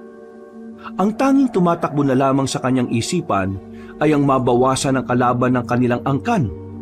Gagi, buti na lang naalaman mo kaagad. Di ko kasi talaga nahalata eh. Dapat nga kanina ko pa nahalata eh. Nakarating pa tayo rito bago ko natuklasan. Eh bakit ka nga pala may dalang baril? Saka ko nikukwento sa'yo. Basta, kailangan muna nating lagasin ng dalawang to. Nakiramdam ang dalawang binata habang nasa bakuran sila. Maraan silang naglakad palapit sa bahay. Pagsilip nila sa ilalim ng bahay, bigla na lamang nilang nakita ang matandang babae na nasa bubungan na. Tumalo nito palapit sa kanila. Ilag, buddy! Pero huli na ang lahat. Nahawakan ng matandang babae si Erwin. Nang subukan nitong kumawala ay nasugatan nito sa balikat. Hindi naman nagsayang ng sandali si Roland. Agad niyang binaril ang matanda. Pero dahil hindi pa naman niya kabisado ang paggamit ng mahiwagang baril na yon, hindi rin niya tinamaan ang matandang aswang. Agad yung tumalon papunta sa gilid ng bahay. Nang nabuli naman ito ni Roland, ay hindi na niya yon nakita roon. Ayos ka lang, pre? Oo, ayos lang. Daplis lang naman to eh. Hindi ko mapatamaan eh. Ewan ko ba sa baril na to? Ano gagawin natin ngayon? Wala akong may tulong. Wala akong baril eh. Atras muna. Kakaibang dalawang aswang na ito. Ang bibilis eh. Sinuyod na muna nila ng tingin ng paligid. Maya-maya lang ay agad na rin silang umalis. Habang tumatakbo sila sa kalagitnaan ng kagubatan, naramdaman nilang may sumusunod sa kanila. Kaya naman mas lalo pa nilang binilisan ang kanilang takbo. Nang dumating sila sa taniman ng mga saging, dito na sila hinarang ng maglola. Madilim sa parting yon, kaya naman hindi naging madali para sa magkaibigan ang mga sandaling ito. Saan kayo pupunta? Uuwi? Ha? Akala mo natatakot kami sa'yo? Manigas ka! Ang lakas ng lobo porque gamit mo ang senyorita. Pero hindi mo naman maitama. Ibig sabihin lang, hindi naman talaga ikaw ang nagmamay-ari niyan. Hindi ka marunong. Sige, iputok mo! Sa kasamaang palad, hindi na naman tinamaan ang ale. Sa halip, sila pa ang inatake nito. Sa kanilang kaliwa naman, naroon ang babaeng si Gabriela. Nakaiwas sila sa mga yon, pero natumba si Erwin at pumaibabo na sa kanya ang dalaga. Buddy! Wisit na babae ito ah! Pagtingin naman ni Roland sa kanyang harapan ay naroon na ang matandang aswang. Kinalmot siya nito pero sa hindi malamang dahilan nakailag si Roland ng mabilis. Maging ang babaeng aswang din ay nagtaka kung papaano niya yon ginawa. Namangha si Roland sa sarili niya sa mga oras na yon. At nang makita niyang nakapaibabaw si Gabriela sa kanya, hindi na siya nagsayang ng pagkakataon. Habang nararamdaman niya ang kakaibang enerhiya sa kanyang buong pagkatao, binaril niya si Gabriela. At sa pagkakataong ito, tinamaan na niya ang babae sa likod.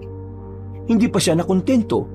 Sinundan niya pa ng isa pang putok na naging dahilan naman kung bakit nalagutan agad ng hininga ang babae. Anong ginawa niya sa ka? Buddy! Agad na nilapitan ni Roland ang kanyang kaibigan. Pinagbababaril niya ang matandang ali, pero nagagawa pa rin itong makailag. Nagtago ito kung saan at tinig lamang nito ang naririnig nila. Pagbabayaran niyo ang ginawa niyo sa aking apo. Ikaw lalaki ka. Uubusin ko ang angkan mo. Uubusin namin ang angkan niyong lahat. Hindi kita hayaan na mangyari ang sinasabi mo. Papaslangin ko kayong lahat. Kahit na kailan talaga, kayong mga Tebes ang hadlang sa mga layunin namin. Kayo ang salot sa mga buhay namin. Kayo ang salot. Kaya lumabas ka dyan at tapusin na natin to. Uy, nakakatakot ka na. Parang hindi na ikaw yan ha. Kailangan natin makipagtapangan sa matandang to. Aswang to pre, aswang. Biglang humangin na malakas. Dahil dito, hindi na nila narinig ang mga kaluskos na ginagawa ng matandang babae. Pagtingin nila sa gilid, bigla na lamang lumitaw roon ang matandang babae. Kinalmot sila nito at tinamaan si Roland sa bandang likuran. Tinulak ni Roland ang kaibigan niya at binaril niya ulit ang aswang. Pero dahil sa kirot na kanyang nararamdaman, hindi na naman niya yun tinamaan.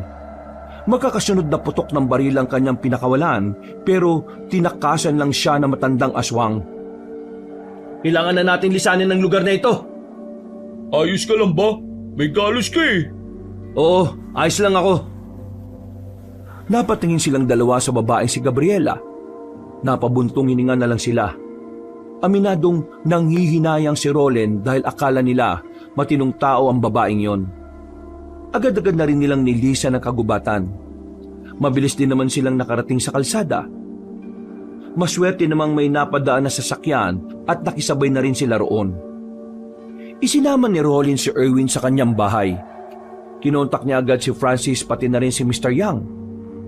Maging ang matandang inchik, hindi rin makapaniwala na nakalaban ni Roland ang isa sa mga mababangis na aswang.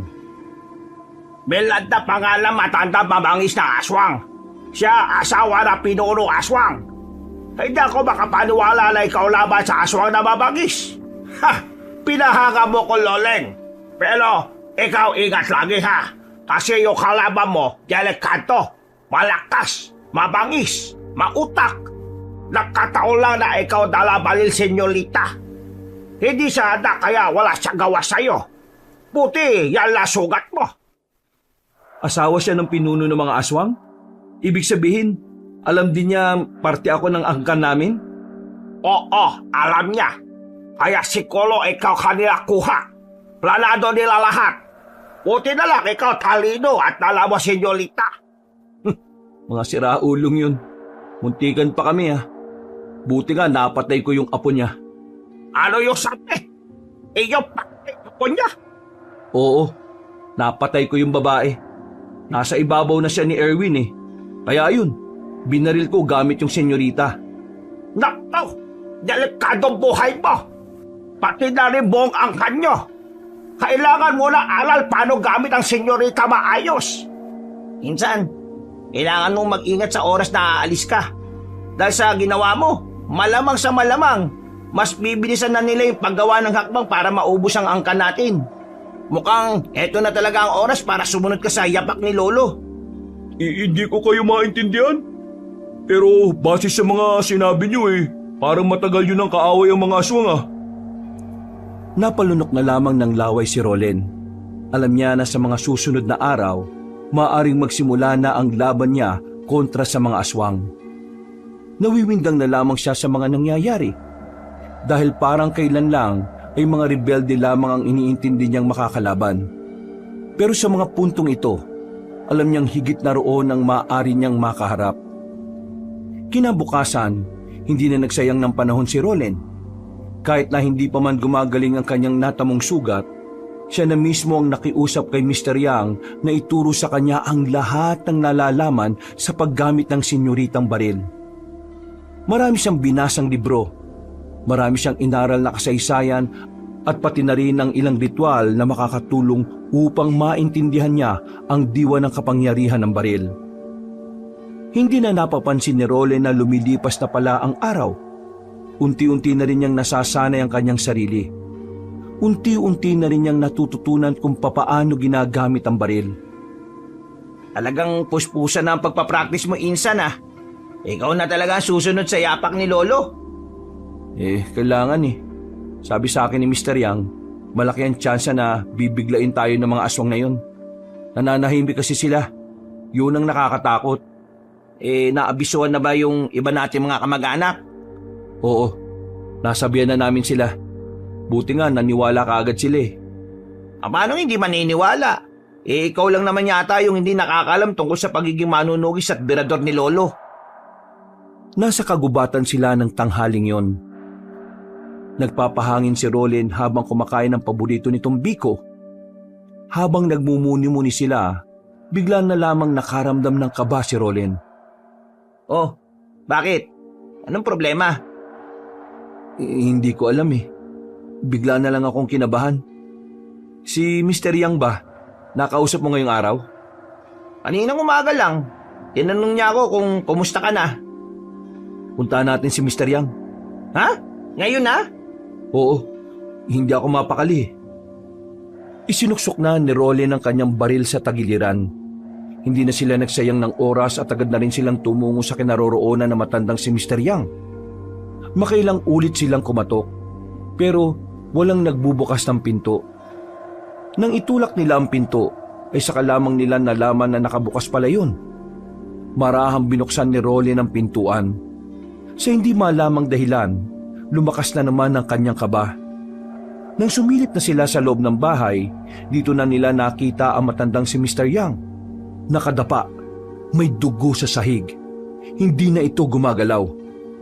Mr. Yang! Lumapit agad si Rolen. Naghihingalo pa ang matanda nang subukan niya itong kausapin. Ikaw, Pag-asa. Ikaw, sa Moriones. Doon sila lahat. Mr. Yang, kumapit ka lang. Dadaling ka namin sa... Mr. Yang! Uy! Mr. Yang! Kahit anong tawag ni Rolen ng pangalan ng matandang inchik, ay hindi na ito dumidilat. Tuluyan ang nalagutan ng hininga ang albularyo. At sa puntong yon, nagsimulang mabuo ang puot sa kalooban ni Rolen. Kung kailan napapalapit na ang loob niya kay Mr. Yang, saka naman ito mawawala. Bagay na labis niyang kinasama ng loob. Kaya naman isinumpa niya nung araw na yon na hindi matatahimik ang kanyang kalooban hanggat hindi siya nakakaganti. Dahil malapit sa angkan nila si Mr. Yang, sila na ang sumagot ng lahat ng gastusin ng burol at libing nito. Insan, mauna na kami. Dito ka lang ba? Sige, uwi na rin ako maya-maya. Nakatingin lamang si Rolen sa puntod ni Mr. Yang na katabi lang din naman ang puntod ng kanyang lolo. Nagsarado ang kanyang kamao. Hindi niya pa rin matanggap na sa isang iglap na wala ang albularyo na magiging gabay niya sana hanggang sa huli ng kanyang laban. Mr. Yang, Lolo, huwag kayong mag-alala. Ako ang tatapos sa laban na iniwan ninyo. Mas lalong humigpit ang pagkakasarado ng kanyang kamao. Pinangako niya sa kanyang sarili na kahit na anong mangyari, hindi siya papayag na hindi mapapanagot ang mga aswang sa lahat ng kasamaan nito. Pag-uwi niya sa kanyang bahay, naabutan niyang naroon si Francis. Tila alam na nito ang kanyang gagawin. Tumayo si Francis at lumapit sa kanya. Anong gagawin mo? Wala. Anong ibig mo sabihin? Alam ko na pupuntahan mo yung kinaroroonan ng mga aswang eh. Oo, pupuntahan ko yon at uubusin ko silang lahat. Sasama ako, Insan. Hindi pwede. Laban ko to. Laban mo to. Laban to ng angkan natin. Pinsan mo ako. Parte ako ng pamilyang to. Pero ako lang ang may responsibilidad na tapusin ang laban na to sa mga aswang. Hindi ka kasali rito. Ayaw kitang madamay. Gustuin mo man o hindi, damay ako dito. Kasi magkadugo tayo. At tayo magkakadugo ang punteriya ng mga aswang na yun. Isama mo na ako, Insan. Ito na lang yung tamang pagkakataon para mapatunayan ko sa mga magulang ko na meron din akong ambag sa angkan natin. Di ba hindi ko kaya magsundalo? Kahit man lang sa ganitong pamamaraan, magawa ko man lang. Huminga ng malalim si Rolen. Mukhang hindi na niya mapipigilan pa ang binata. Kaya naman, hinayaan na lang din niya ito. O sige na, maganda ka na. Ngayon na kagad? Oo, wala tayong sasayanging oras. Ngayong alam ko na kung nasan sila matatagpuan, ako na mismo pupunta sa kanila. Sige, sama niyo na rin ako. Sabay na napalingon na magpinsan sa pintuan. Nakita nila roon si Erwin. Itim ang lahat ng suot nito at meron na ring dalang armas. Narinig kita kahapon kanina, buddy. Kaya naisip ko na maganda na rin dahil gusto kitang tulungan. Buddy, labas ka rito. Problema ng pamilya namin to. Kung ganon, hayaan mong gawin kong daylan ang mga kasamahan natin pinaslang ng mga aswang. Gusto ko silang iganti. Pero hindi sila mga pangkaraniwan. Nakita mo naman kung paano nila tayo atakihin nung gabing yon. Alam ko, kaya nga hinanda ko na sarili ko para sa mga oras na ganito. Isama na natin siya, Insan. Mas marami, mas maganda. Buddy, tandaan mo magkabady tayo. Ang laban mo, laban ko rin. Yun ang turo sa atin ni Major Teves nung nabubuhay pa siya. Isang malalim na paghinga na naman ang nagawa ni Rolen. Kalaunan, nakumbinsi rin siya ng dalawa. Sa parehong gabi, umalis silang tatlo. Gamit ang sasakyan ni Erwin ay bumiyahe sila patungo sa nayo ng Moriones. Ang lugar na kilala sa bentahan ng lambanog sa kanilang lugar. Pero lingid sa kanilang kaalaman na meron palang nagtatagong mga aswang doon. Astig nitong sasakyan mo, Erwin. Ang ganda. Ang sarap imaneho ng manobela, oh.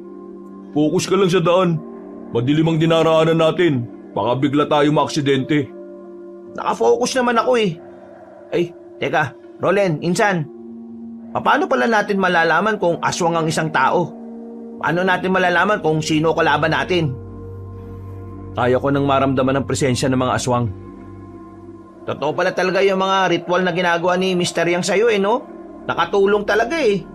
Parang hindi ka na normal na tao ngayon. Sa totoo lang, buddy, hindi pa rin ako makapaniwala na ito ka na. Nalalaba ka na sa mga aswang. Akalain mo yun? Mas malala pa yung kakalabanin mo ngayon. Mas mahirap pa itong misyon na ito kaysa nung nasa army pa tayo eh.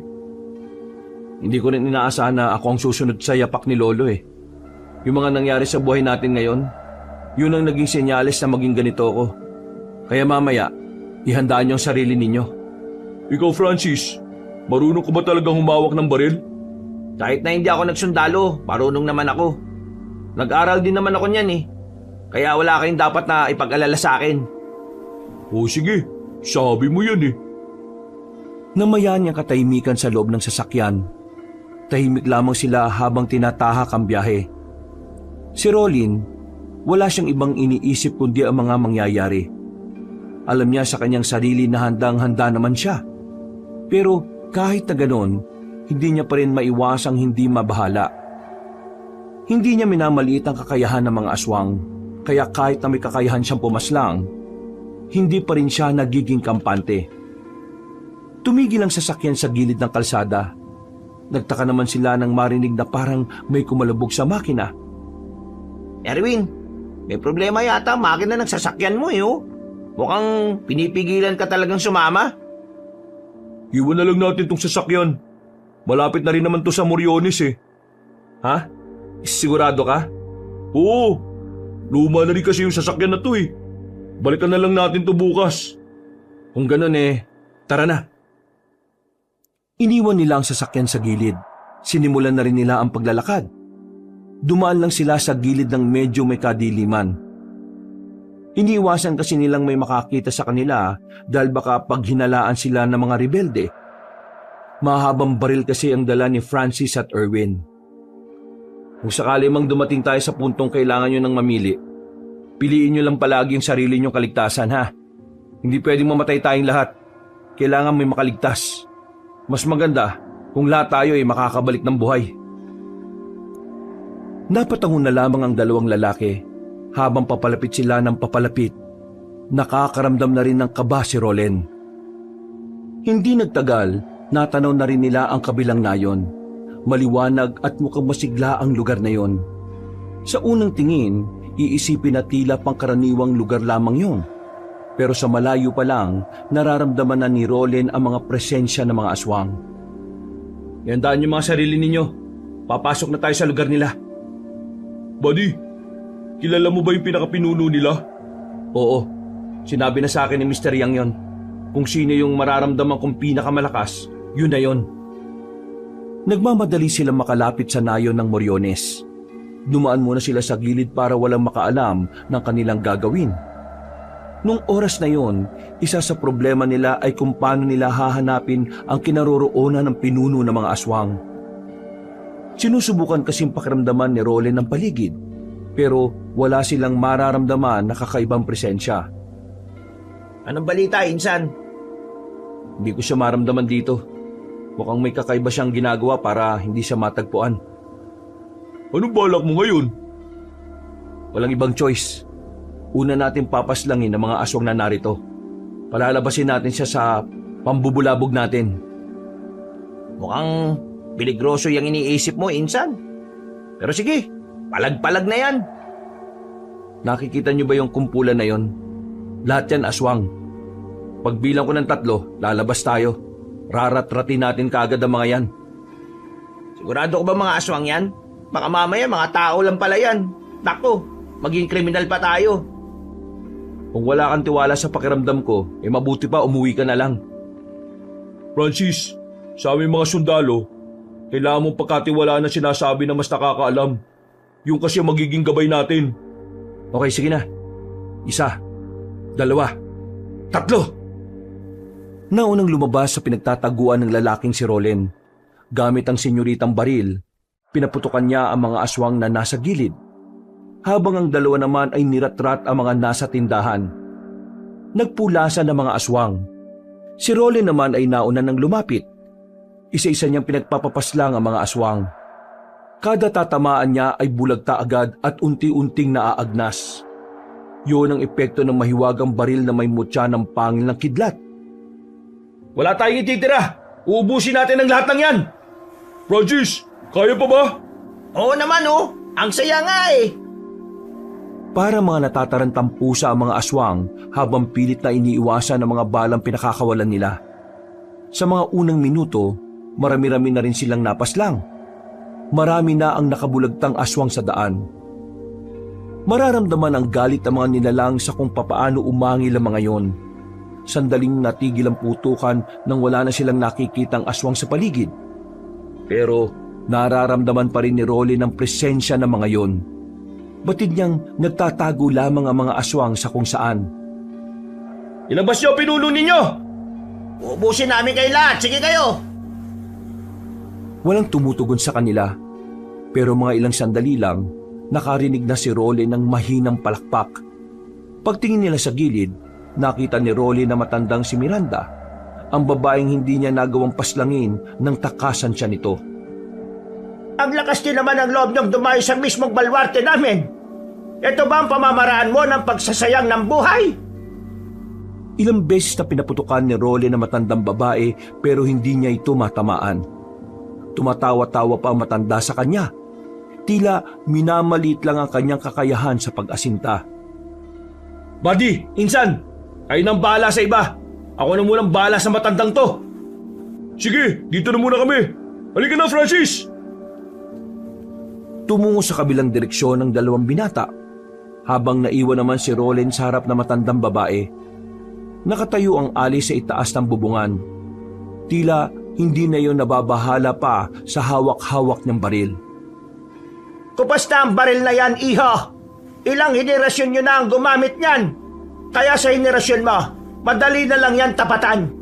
Hindi ako mapapaslang ng baril na yan. Nagsasayang ka lang ng oras mo. Wala akong pakialam. Ang mahalaga sa akin, mapas lang kita sa kahit na anong paraan na alam ko. Tatapusin kita agad, tanda. Kapag natapos na kita, isusunod ka naman ng asawa mo. Ikaw, gustong tumapat kay Lakay? Alam mo ba kung ano sinasabi mo? Walang-wala ka pa sa kalingkingan niya. Hindi mo ba naiintindihan kung bakit hindi siya humaharap sa'yo? Kasi ako lang ang kalibel mo. Dami mo pang satsat. Umatake ka na, tanda! Ang incheck na albularyo, hindi mo ba itatanong kung ano ang ginawa ko sa kanya? Pinahirapan ko lang naman siya. Binugbog siya ng mga kasama ko at pagkatapos ay kinalmot ko siya ng marami sa kung saan saang parte ng katawan niya. Napakasarap ng pakiramdam na makitang nahihirapan ng taong hadlang sa amin. Kung naroon ka, siguradong mas magiging masaya ako.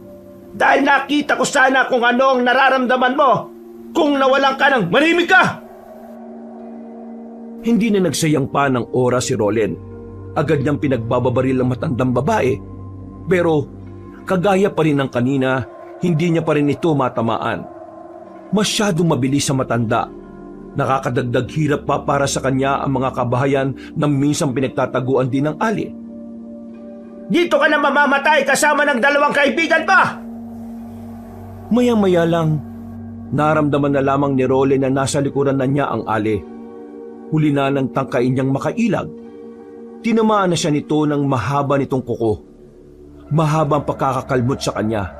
Kaya naman tila napatigil siya sandali. Dumistansya siya sa matanda. Anong problema? Bakit hindi mo gamitin yung ginawa mong pag-ilag ng mabilis nung una? Bakit hindi mo na kaya? Kasi hindi naman talaga ikaw ang karapat-dapat na humarap sa aming mga aswang. Hindi nakapagsalita si Rolly. Tila natanggal ang angas niya noong mga sandaling yun. Sinubukan niya pa ulit na gamitin ang baril na senyorita.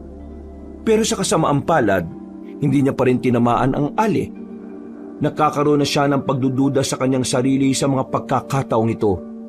Pakiramdam niya, hindi na rin niya magagamit ng matino ang baril.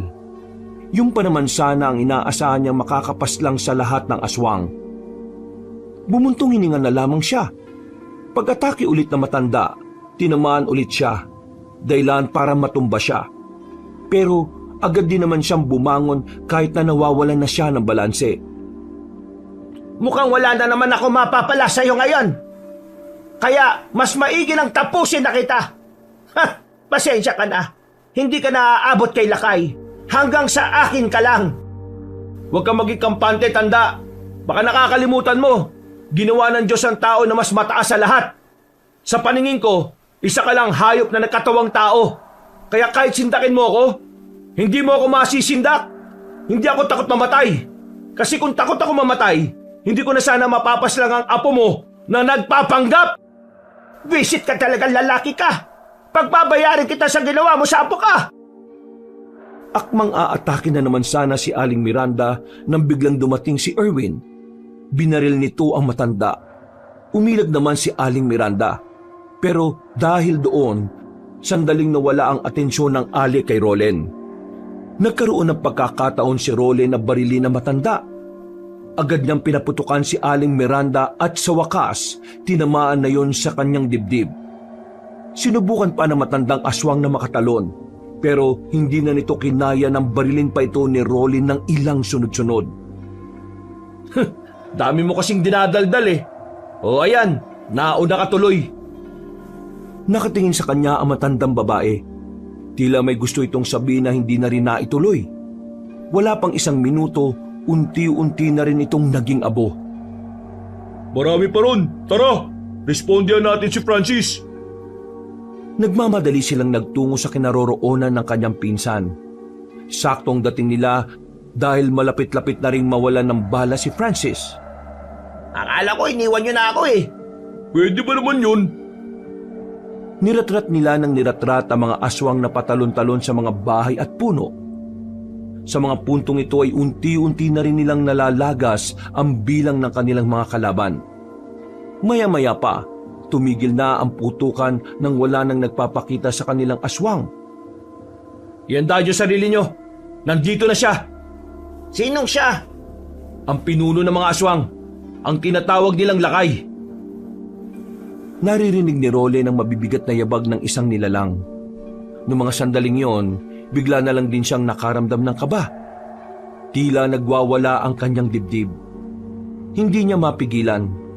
Kakaiba ang dulot ng presensya ng aswang na nararamdaman niya. Tingnan niyo yun oh! Pagtingin nila sa kaliwang banda, nakita nila ang matandang lalaki na naroon. Naglalakad ito ng kalmado. Para bang walang nangyayaring gulo. Nang makalapit na ito sa kanila, ay saka lamang ito huminto ng paglalakad. Hindi naman nagsayang na pagkakataon si Rolen. Agad niyang pinagbababaril ang matandang lalaki.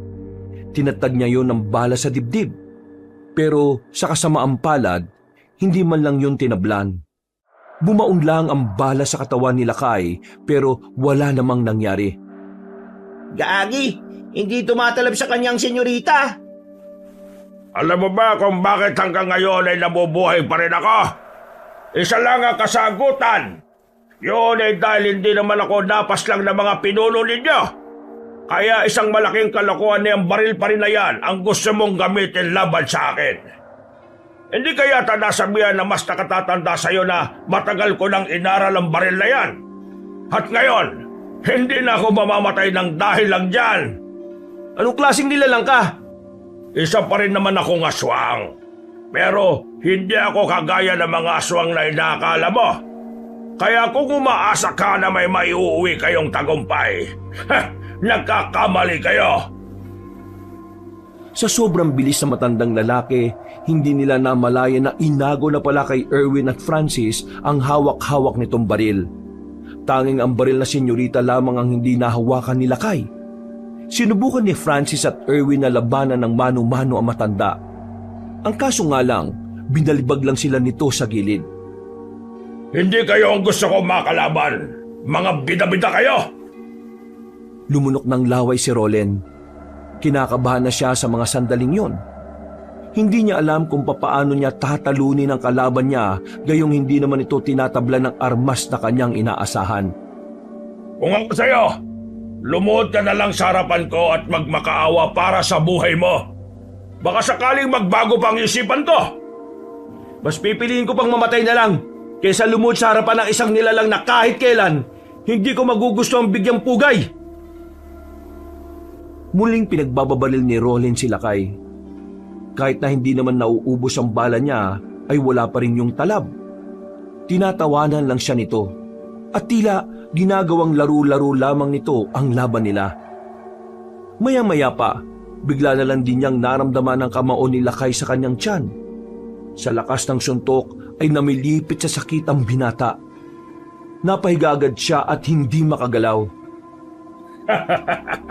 Pahihirapan kita ngayon hanggang sa mapagtanto mo na mas mainam lang lumuhod ka kesa mabugbog. Pinagsisisipa siya ni Lakay sa kung saan-saan. Bawat tadyak sa kanya ay ramdam niya ang bigat ng mga paa nito. Sa mga oras na ito, himala na lamang ang inaasahan ni Rolen. Hindi na kasi niya alam kung ano ang gagawin. Pakiramdam niya, yun na ang huling sandali ng kanyang buhay. Pasuko na sana siya sa mga sandaling yon pero meron siyang naramdaman habang hawak pa rin niya ang senyoritang baril. Nakakatuwang makita na ang inaasahang magliligtas sa inyong angkan ay naririto. Nasa harapan ko at hindi makagalaw. Mahinang nilalang. Huwag ka na muna magdiwang. Ngayon naiintindihan ko na. Naiintindihan ng ano? Ano ba pinagsasabi mo? Naiintindihan ko na kung ano ang tunay na kapangyarihan ng senyorita. Ha?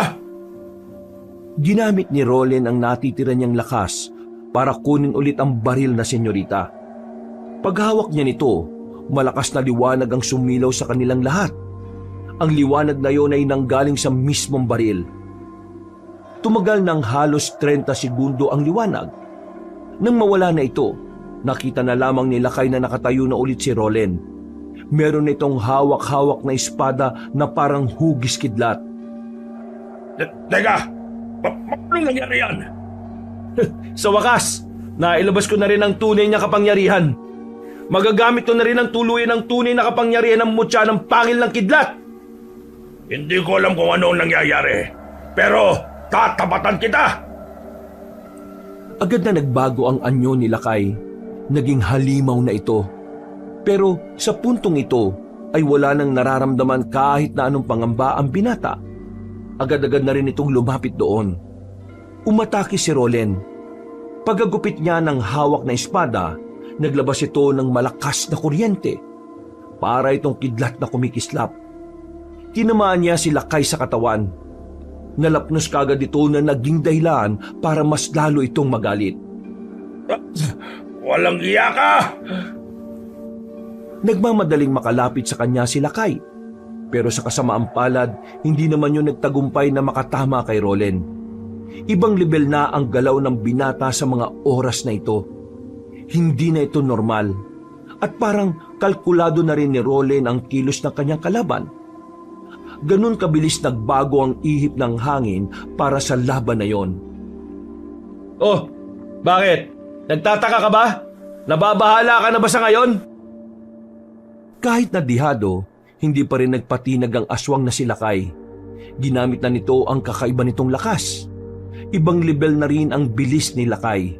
Pero kahit na ganon, nagagawa pa rin itong tapatan ni Rolen. Sa katunayan, tila si Rolen naman ang naglalaro. Parang minamani-mani lamang ito ang pag-ilag kay Lakay. Bagay na ikinainsulto naman na matandang lalaki.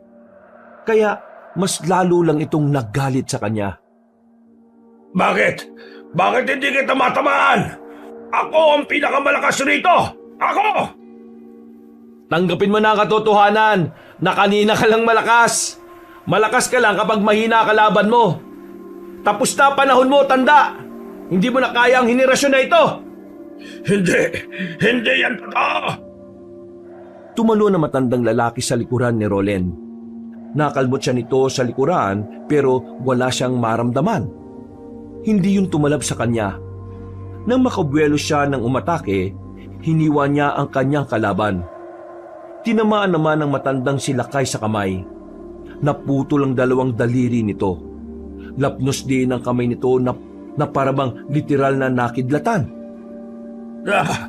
Buwisit! Tapusin na natin ang laban na to. Ano akala mo sa akin? Magpapatalo na lang ng ganito? Bigla na lamang lumapit si Lakay kay Francis na kababangon lang.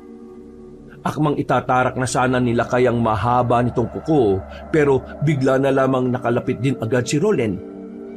Tinaga niya ng espada si Lakay. Nang makadistansya ito, agad niyang sinundan ng isa pa. Hindi pa nakontento si Rolen, itinarak niya ang espada sa tiyan ni Lakay. Dahilan para mapatras na yon at mapasandal na lamang sa bahay. Hindi! Hindi ito pwede! Ito na ang katapusan mo ng pamamayagpag mo bilang pinuno ng masasamang nilalang. Kailangan mo nang tanggapin na hanggang dito ka na lamang. Itinaas na ni Rolen ang kanyang espada. Merong tumamang malakas na kidlat sa espadang yon. Pagkatapos, agad na itinarak ni Rolen ang espada sa kaliwang dibdib ni Lakay. Nung mga sandaling yon, tuluyan na ngang natalo ang pinuno ng mga aswang. Ang galing mo! Saan galing yung espadang yan? Ito ang tunay na anyo ng senyorita. Hindi lang siya basta baril. Isa rin siyang makapangyarihang espada. Sabi ko na nga ba, espesyal talaga yung baril na senyorita na yan eh. Kasi parang ang boring naman kung puro putok lang, di ba? O nasaan si Erwin? Doon siya pinalibag eh. Ay! Tulungan niyo ako makatayo rito! Ang sakit ng balakang ko! Agad naman nilang nilapitan ng lalaking si Erwin. Umiinda-inda pa ito ng sakit nang maibangon na nila ito. Bago nila nilisan ang lugar na yon, siniguro na muna nilang wala nang matitirang mga aswang. Kaya naman, pinagpapapaslang lahat ni Rolen ang mangilan-ngilan pang aswang na naroon. Pagkatapos, naglakad na rin sila palabas ng lugar na yon. Para silang nasa pelikula na slow motion. Ang paglalakad na may pausok pa sa gilid. Makalipas ang ilang araw, payapa na rin ang kaisipan ni Rolen. Wala na siyang iniisip pa na aswang. Ang tanging iniisip na lamang niya sa oras na yon ay kung magbabalik pa siya sa serbisyo bilang sundalo. Buddy, pasensya ka na kung naabala kita ng ganito kaaga ha. Pero gusto ko lang sana kitang tanungin eh. Babalik ka ba sa pagsusundalo? Napabuntong hininga si Rolen habang hawak-hawak nito ang isang tasa ng kape. Ilang araw na rin kasi niyang pinag-iisipan ng bagay na yon. Hindi naman kita minamadali ha. Pag-isipan mo lang na maigi. Ako kasi, babalik ako eh. Kasi gusto kong patunayan sa sarili ko na talagang kaya ko. Isa pa, wala naman ako naging problema sa serbisyo ko eh. Sadyang nasuspindi lang tayo dahil sira ulo yung mga nakakataas sa atin. Uy, naano nga yung boses mo? Baka mamaya may makarinig na sinasabi mo eh. Eh, totoo naman eh. Sira ulo ang mga mas nakakataas sa atin eh. Sana nga sa Maynila ako madestino. Wasak ang sistema rito sa atin eh. Baka bumalik din ako. Ha? Sigurado ka ba? Baka naman nabibigla ka lang. Babalik talaga ako. Gusto kong sundan ang yapak ni Lolo. Hindi lang sa pakikipaglaban sa mga aswang ha, pati na rin sa pagsiservisyo sa bayan. Eh paano yung tungkulin mo bilang tagapagtanggol ng angkan ninyo? Hindi ko pa rin naman yung pababayaan. Ngayong wala na ang mga aswang, oras naman para ipagtanggol ko ang bayan. Hanip, kaya hindi talaga ako nagkamali na ikaw ang kinaibigan ko eh. Ay, siya nga pala. Mamayang gabi, may salo-salo rito sa bahay. Punta ka ha. Naku, kakaya naman. Hindi naman ako parte ng pamilya niyo eh. Hindi bagay sa'yo mahiya, no? Pumunta ka. Kapag hindi ka pumunta, ipapasundo kita kay Francis. Natawa na lamang si Erwin sa kanya. Tinapik siya nito sa balikat at sandaling nag-akbayan. Samantala, pagdating ng hapon, tumungo naman si Rolen sa sementeryo para dalawin si Major Teves at si Mr. Yang. Kasama niya si Francis habang nakaharap sila sa puntod. Lolo, Mr. Yang, nandito na ako. Nagbalik ako dala ang tagumpay natin laban sa mga aswang. Kung nasaan man kayo ngayon, sana masaya kayo sa nagawa namin. Sana proud kayo sa akin. Lo, sayang wala ka na no. Nakita mo sana kung gaano kahusay si Rolen sa pakikipaglaban. Idol ko na tong pinsan ko na to ngayon. Siya ang gagawin kong bida sa ginagawa kong libro. Ikaw talaga. Masyado mo naman pinalalaki ulo ko eh. Di, totoo naman insan eh. Ang astig mo talaga. Nag-akbayan na lamang ang dalawa habang kinakausap ang puntod ng dalawang matanda. Masaya si Rolen kahit wala na ang dalawang matandang naging mahalaga sa kanya. At sa bagong kabanata ng kanyang buhay, susubukan naman niyang tularan ng kanyang lolo sa pagiging mabuti at epektibong alagad ng bayan. Wakas. Tuwid na tuwid ang tayo ni Rolen habang kaharap niya ang major na si Teves.